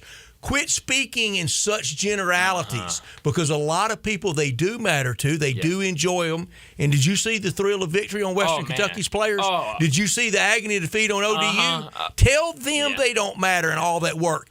All these people that talk about the bowls not mattering, just say they don't matter to you, and then we'll know where you're coming from. Sure. And like Johnny, I mean, Johnny's been there in the practices and in the game preparation as a manager for the team. Johnny flew all the way to Hawaii and back and didn't play it down. Yeah. So, I mean, they definitely matter for And then sure. they practice. It's a lot of preparation, man. When they didn't get the chance to play that bowl game, a lot of them people would crush. Yeah, no, you're right. Yeah. It's a lot that goes into it for those guys. I mean, these bowl games mean a lot. Maybe there are a couple that decide to opt out, and it doesn't matter to those guys. But, it still means a lot to a lot of people. Before we get to a break, I got to tell you about our friends over at Hewlett and Dunn Boot and Jean on the Historic Square in Collierville since 1961. Charles Hall, he started working there in his teens, and now with his wife Laura, they own the place, known for all the boots, but also clothing, accessories, and a cap for any team and for any season. And we're getting close to Christmas. It's a week away. Next Monday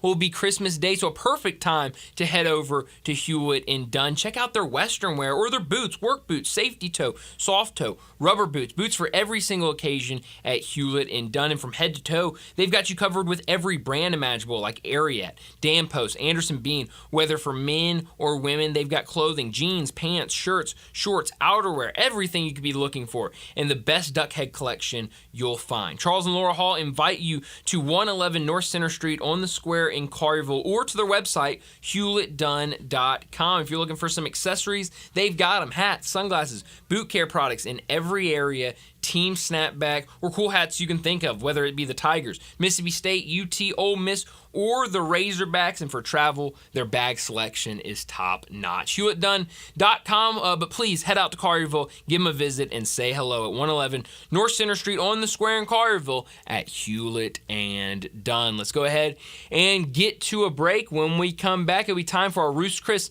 Monday Night Football pick and preview. Also, our Big Four quarterbacks combined for the Eagles and the Seahawks. We'll do that next on Sports Time.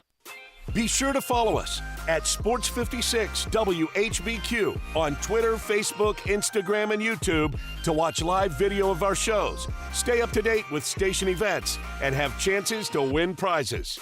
Don't miss out on anything that's going on. Follow us at Sports56 WHBQ. Do you have equipment taking up space in your shed or on your lot? What do you do if those pieces are really big? Ever wondered their value? Purple Wave Auction is an online auction company that sells used equipment. Thousands of items are up for bid right now at purplewave.com. Our transparent auction process makes it easy to sell that Kenworth semi you have sitting behind the barn. Or how about an upgrade to your New Holland Workmaster? Take a moment and check out purplewave.com. Purple Wave Auction, straight, simple, sold. Do you have a game plan for COVID-19? Prescription oral treatments must be taken within the first 5 days of symptoms, even if mild. If you have a high risk factor, ask your doctor if treatment is right for you. Visit treatcovid19.com. Sponsored by Pfizer. You ready to end the year with some money in your pocket? We got it covered at Gossett Mitsubishi's Mitsubishi Motors year-end sales event. Get to the Pike for the award-winning 2023 Mitsubishi Outlander PHEV. 420 total range MPGE, $299 a month. Get ready for your road trip in the 2024 Mitsubishi Outlander Sport. Buy for $27,000 or just $399 a month. And cool has never been cooler than in a 2024 Mitsubishi Eclipse Cross. We got it at $30,700 or $499 a month. And no worries with Mitsubishi's 10-year, 100,000-mile powertrain limited warranty. So get to Gossett Mitsubishi today at 1870 Covington Pike. Gift wrapping available. You want it, we Gossett. Shop online anytime at MemphisMitsubishi.com. If you want it, we got it at Gossett Motor Cars. PHEV PZ06233 MSRP 44,355 Sport RU 001136 MSRP 28,000 Eclipse RZO 12051 MSRP 31,700 includes all rebates and incentives PF 695 excludes tax title and license with approved credit. See dealer for complete details. Offer valid through end of the month. Dealer stock only.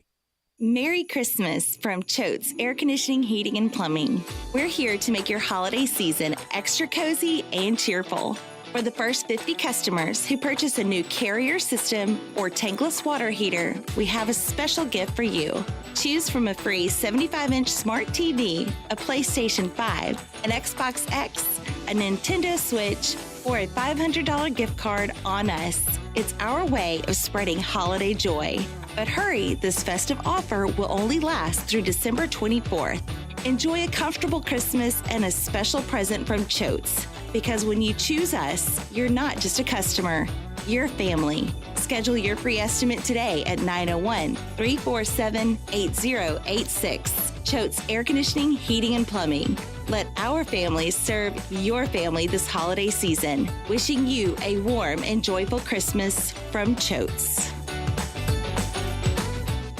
Temperatures are low, but demand is high. You need Indeed. Their all-in-one platform helps you attract, interview, and hire candidates all from one place. And Indeed's interview tool lets you schedule and conduct virtual interviews right from their website. Visit Indeed.com/credit.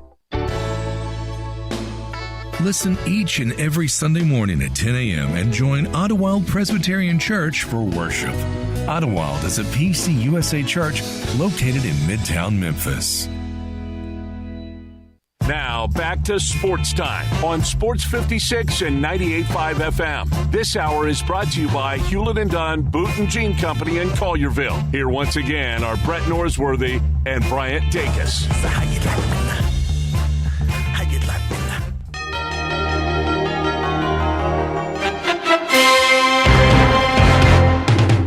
Hello again, everyone. I'm Howard Cosell. Welcome aboard.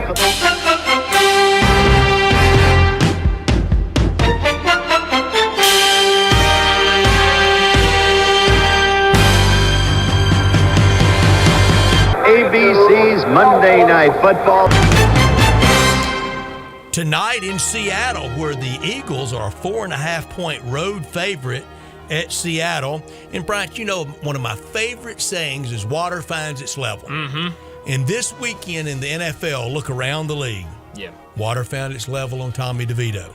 Sure did. Even in victory, it found it with 63-year-old Joe Flacco. Yeah. Whew. It found it with the Cowboys on the road. Yeah. It finds it tonight. Seattle's not in the playoff picture. Okay, I know they are mathematically. I know the NFL loves sending out that press release. If you stand on one foot and a team wins by 85 points while another one ties and 3 more go into overtime, then they can make the last. No, they're not.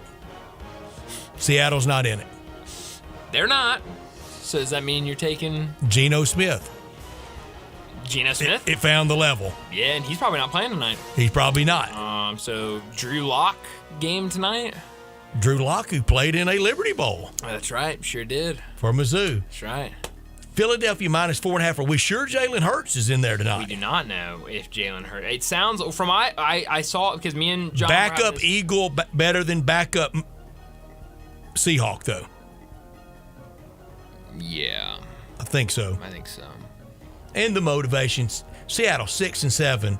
I knew there was no way Tommy DeVito could stay ahead of that hype machine. Yeah. That was crazy. We picked that. We both picked the Giants. I, on Sunday, woke up and said, I'm not sure about this. There were a couple of things out there in sports this weekend when everybody can be wrong. On the Giants and on New Mexico State. That's another, that's true about that. So I'm seeing the ticker at the bottom. It just went away. You just missed it, Brett. It said Jalen Hurts is expected to start tonight for the miracle Eagles. Cure for him. Maybe Jordan Brown needs to go to Jalen Hurts' doctor. See, I didn't know. I hadn't seen the reports this weekend, but I knew that he was questionable. And then me and John were talking about it, and he was like, well, who's playing, who's not playing? We saw a video, Ian Rappaport. I think he was on NFL Network earlier today, and someone put it on Twitter, and he was like, yeah, Jalen Hurts traveled separately from the team, flew by himself, but he's having flu-like symptoms and yada, yada, yada. He was like, I think he plays, but it's still up in the air. And he was like, for Geno, it's an uphill battle for him to play tonight. I digress. Did Penny do his normal Monday availability today?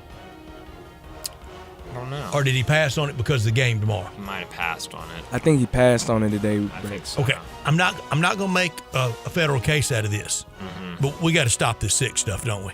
Yeah. We can't play this much longer, can we? No. Well, I mean, Brett, it's been 3 weeks now? Going on? Maybe 4? And here's where it's bogus on a lot of levels. Mm-hmm. If somebody really dug in at the next availability, well, has he been to the doctor? I can't answer that HIPAA. Right. What does he have? Can't answer that HIPAA. Right. Come on, we know he's not sick. He's not sick. And it's like, it's become like a wink and a nod. Yeah, of like a joke. If he ever comes back, Right. and then if he ever comes back. Also, I mean, it can become knows. a distraction too, as well. Certainly, he can be a very big distraction. Go to away him. and stay away. Yeah, absolutely. You could hurt the team. But Monday Night Football in Seattle, where the 12th man will be, I guess, rocking. Yeah, maybe. But Seattle's not in playoff contention, are they? I don't think so. No. I wonder if it could be the end for Pete Carroll. I don't think it would be change of scenery for him like for Belichick. No. If it was it for him, it would be him. It's it. I think it would be him making a move. I don't think they would make a move off of him. But I could see him maybe saying, I've had enough of this. Over the weekend in the NFL, Bryant, you were 3-2. All right. 3-2. And I was 2-3. All right. Tonight, Philadelphia -4.5 at Seattle. Who do you have? I take Seattle here. And I'm with you. I'm with Seattle. Feels like one of those games. And honestly, Brett, with the way the season has played out, it's good with the points. 17-15 games, something and honestly, ugly. if I'm betting this, which I doubt I will, but if I'm actually going to bet this one, I almost feel more confident because that number will go up. If Geno is announced as out, like right before the game starts, and that goes up to like 6, 6.5, 7, I'm 100% taking the Seahawks because, Brett, look around this season. The backup quarterbacks have had so much success this season that wouldn't it just be... It's the year. I mean, wouldn't it be the most... NFL thing for the Eagles who have all their starters, need to win a game, go out and lose or have a close game to a Seattle Seahawks team that hadn't been very good this year with their starter and are starting a backup? That's how the NFL's been this year. All year long, we've enjoyed Monday afternoon and talking Monday Night Football with pick and preview and our Big Four quarterbacks.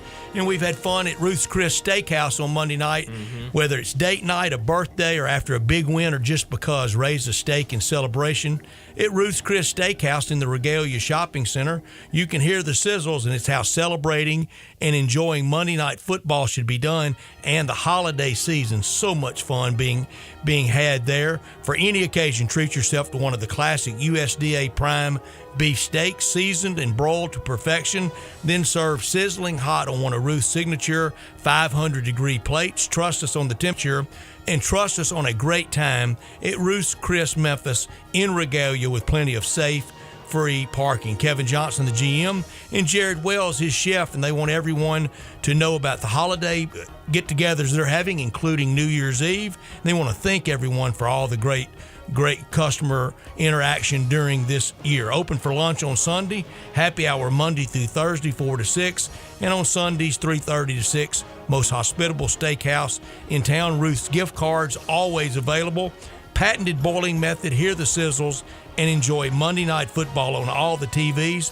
Visit Ruth'sChris.com to make a reservation and celebrate the right way, including New Year's Eve at Ruth's Chris Memphis. Your Big Four combined for Seattle and Philadelphia. Oh, I'm excited about this one, Brett. Number 4 for me, the one and only Brock Huard. If you watch a lot... You're the only one and the only one that picks him. Thank you, Brett. Brock Huard, if you love watching college football on the Fox networks, you have seen Brock Huard all season long with Jason Benetti.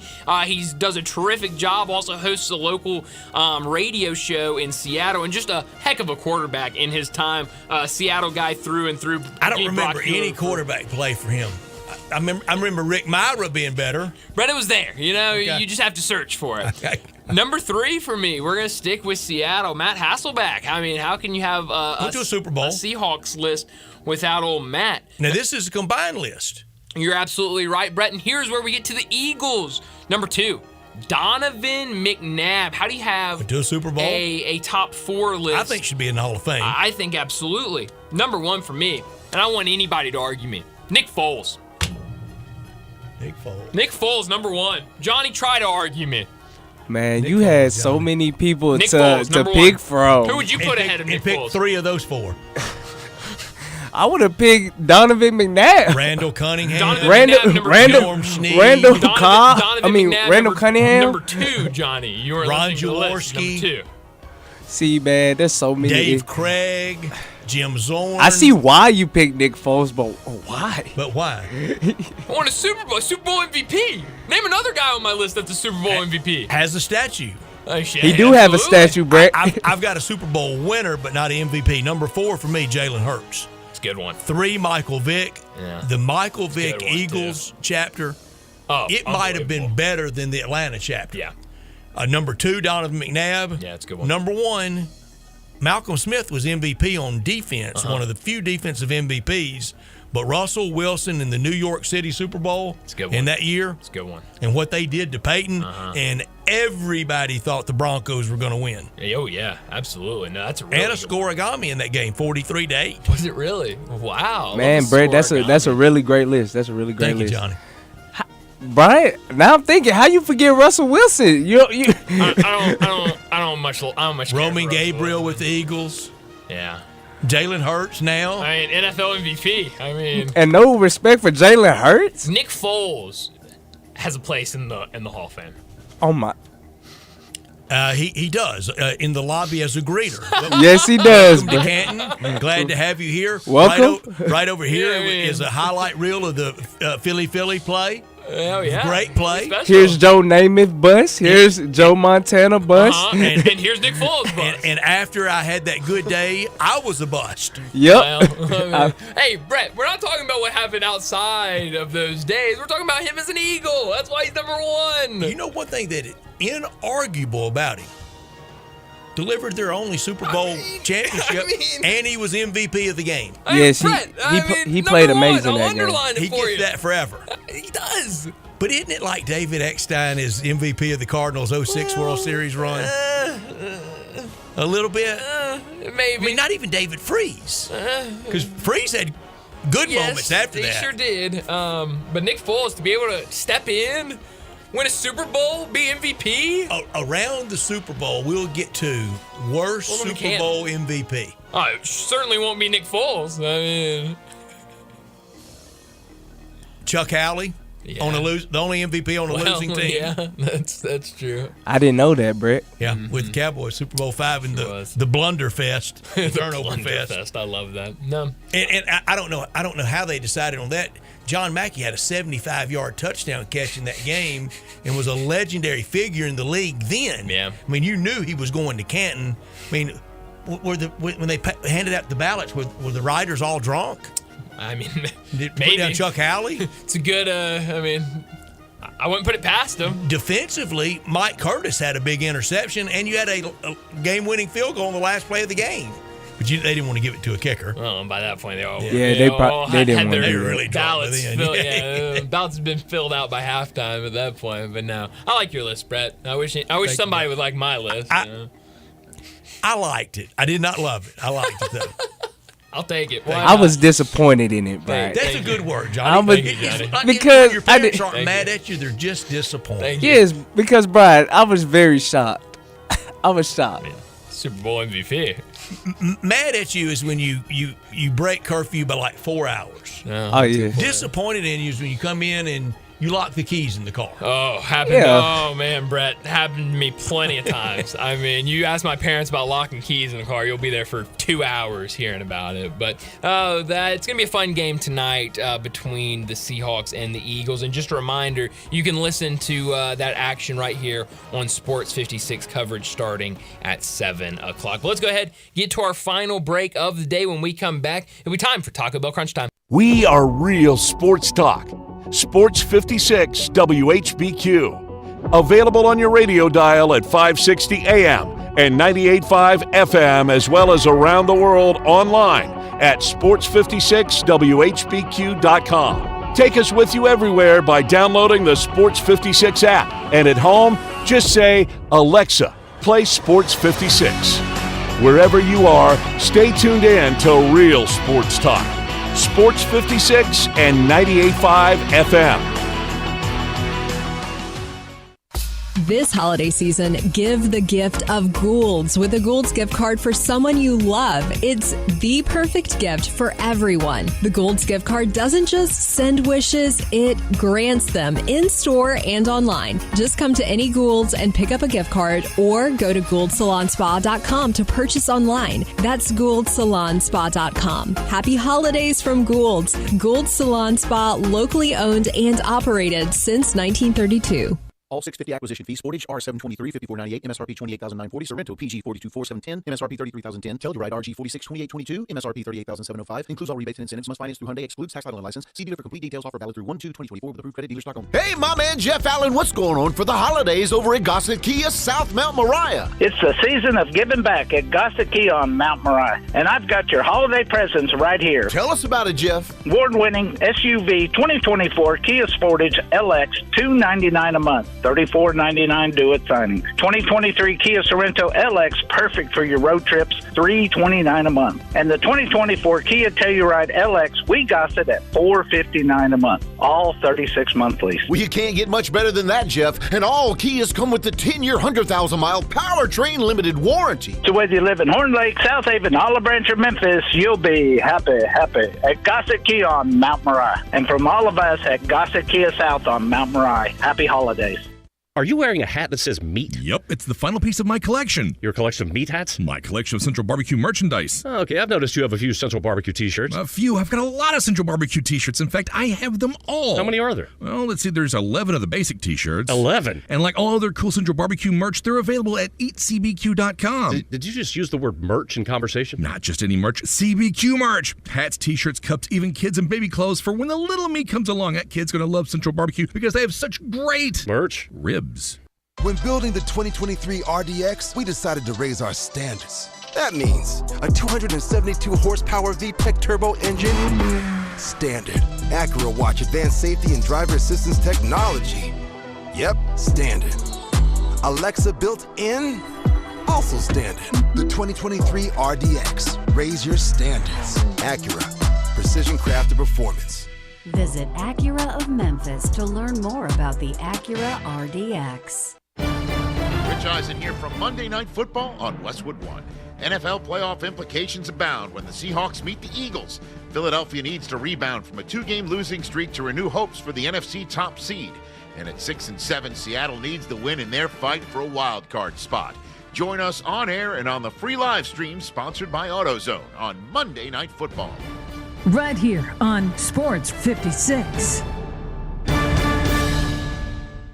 As the weather gets colder, the NFL offers Stay Hot on FanDuel. Right now, new customers get $150 in bonus bets with any winning $5 moneyline bet. That's $150 if your team wins. If you've been thinking about joining FanDuel, there's no better time to get in on the action. The app is so easy to use. There's a wide range of betting options, spreads, player props, over-unders, and more. I like putting parlay bets together, hammering the overs, and anytime player touchdown bets always have me on the edge of my seat.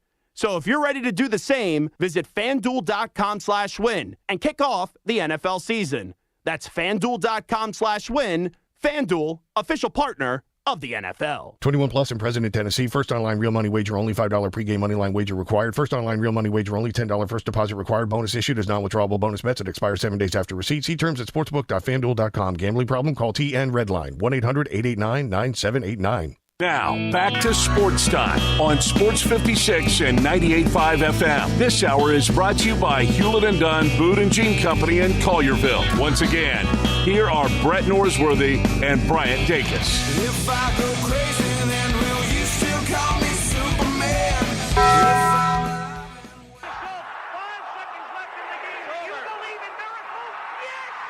Go crazy, folks! Go crazy! This is for all the biggest crunch time. You are looking live. In your life have you seen anything like that? Goodbye! Hello, Haskins. It's obviously crunch time. Hammer, nail, coffin, this baby is over. The double steak grilled cheese burrito, so good. Double the steak with nacho cheese sauce, seasoned rice, red strips, sour cream, and the 3-cheese blend wrapped inside a warm flour tortilla, with even more 3-cheese blend grilled on the top. The double steak grilled cheese burrito, it hits the spot now at Taco Bell. And at Taco Bell, when they say they are feeding people's lives with unexpected good, they mean it. Bowl food you can't get anywhere else. Well, Brett, I learned a lot of things today, and all of them revolve around football. The first thing I learned today, I just got a flash of it on ESPN. It looks like Geno Smith is going to give it a go and start tonight for the Seahawks. But really what I learned today is all of the news going on with quarterbacks in the SEC. The news earlier today, Jaden Daniels will skip out on LSU's bowl game in preparations for the NFL draft. And it looks like LSU has seemingly found their replacement for Jaden Daniels. A.J. Swan, the quarterback from Vanderbilt, has committed to LSU. I thought he, good player at Vanderbilt, just didn't really have a lot around him. But really, the big he's going to have to compete with Nussmeier. But he really is, and that could be a good competition in the spring and then in the fall. But what I really learned today, Carson Beck has decided to return to Georgia for the 2024 season, and as a result of that, top prospect Dylan Raiola has flipped his commitment from Georgia to Nebraska. And Brett, you mentioned it earlier. I'm sure he will be day one starter next year for Nebraska. On a lot of these NIL deals around, I wish they would go back like the old school hat dance on National Signing Day. Absolutely. Here's what I'd like to see. I think it'd be good TV. Get down to the last 2 or 3 offers. Okay. Open up the envelope. Biggest check wins. Oh, I like it. Almost like a game show. Whose check is bigger? Wouldn't that be fun? That would be fun. It's better than a hat dance. It sure is. I also learned this, and you haven't heard me talk about it hardly any today. Yeah. There's no freak out for me at all about the Cowboys. I'm being serious here. Good. I know they lost in Buffalo, but that was when the schedule was released in May, that was a loss. That's right. All this hyper freak out about the Cowboys, but the Cowboys, here's what it comes down to. They're playing for pass-fail. Not Super Bowl, but at least NFC Championship game. Anything shy of that is a fail, just like the Tigers here in Memphis. Yep. Not Final Four, second weekend. Yep. Anything not into the second weekend, it's fail. Yeah. No, I think you're right. What I could have done without was what Dylan Brooks did to the Memphis Tigers Friday night. Just came to the Grizzlies. to the Grizzlies. I mean, came in, was teary-eyed after the tribute video. We did get a stare down before the game, but then to hit the nail-biter clutch shot to end it. I mean, that was brutal. But, I mean, honestly, for Dylan Brooks, maybe not for Grizzlies feel fans. It coming, too. I mean, but for Dylan Brooks, that is the perfect way to close his chapter as a Memphis Grizzly. And now, haven't we all kind of moved on? Absolutely. I mean, he's on the other team now. Absolutely. Thank you for your service, but, doesn't deserve any extra enmity or appreciation. I could have done without. Please stop national media. The Giants were never in the playoff picture. Stop the Tommy DeVito slob fest that they've been on. Yeah. New York has a big idea of itself. They really do, whether it's Tommy DeVito or Jeremy Lin, the Knicks or the Jets. It's a bunch of loudmouth blowhards. It really is. It really is. Where are you beaming tonight? Eagles at Seahawks at Lumen Field, home with the 12th man. Seattle leads the series 12-7 all-time, 1-0 in postseason. First met December 12th, 1976. Jim Zorn for the Seahawks against Roman Gabriel. It's going to be a fun game tonight. Just remind anybody that's just tuning in or missed it earlier, we're going to be carrying that game tonight. Coverage starts at 7 p.m. right when we're done with Rebel 11 NBA games tonight. 11 NBA games. It's a really good slate. Also 19 college basketball games. Nothing that really jumps out to me. I'm going to beam to the Grizzlies and the Thunder tonight. Just get it over with. Just get it over with. Put a bow on these first 25 games. Thunder. Yeah, a really good and a really fun Thunder team. So let's get this game over with, and then tomorrow it'll be wall-to-wall jaw talk in preparation for the return game tomorrow. It will, and it'll be fun to watch that tomorrow night in New Orleans. Knicks at Lakers late tonight at Crypto. Lakers at home, still celebrating that big franchise moment of the in-season tournament win. That's right. Never mind that loss to San Antonio. Everybody just keeps saying how much the in-season tournament means. That's right. Speak it into existence. Yeah, I mean, it's I don't know what they've done since the Lakers, but that stat that I saw last week of that they were 7-0 in in-season tournament games and like 7-10 in games outside of the in-season tournament. Brett, you know, with all this talk about the bowl games mean something, the in-season tournament means something to the Lakers. Great point. Everybody wants to run the bowls down and in the same breath tell me how much the in-season tournament mattered. Great point. I mean, it's crazy. It's crazy. But it I guess, worked out for the NBA, and we'll be getting it next year for sure. But no, you're right. A really loaded slate in the NBA. It's going to be fun. 3 games starting in just a couple of minutes. Grizzlies Thunder at 7 o'clock tonight, and then we'll wrap it up with a couple of 9 o'clock games, a 9:30 game in there, Knicks and Lakers, like you mentioned a second ago. But that's all the time we have. Enjoy your night. We'll talk to you again tomorrow afternoon.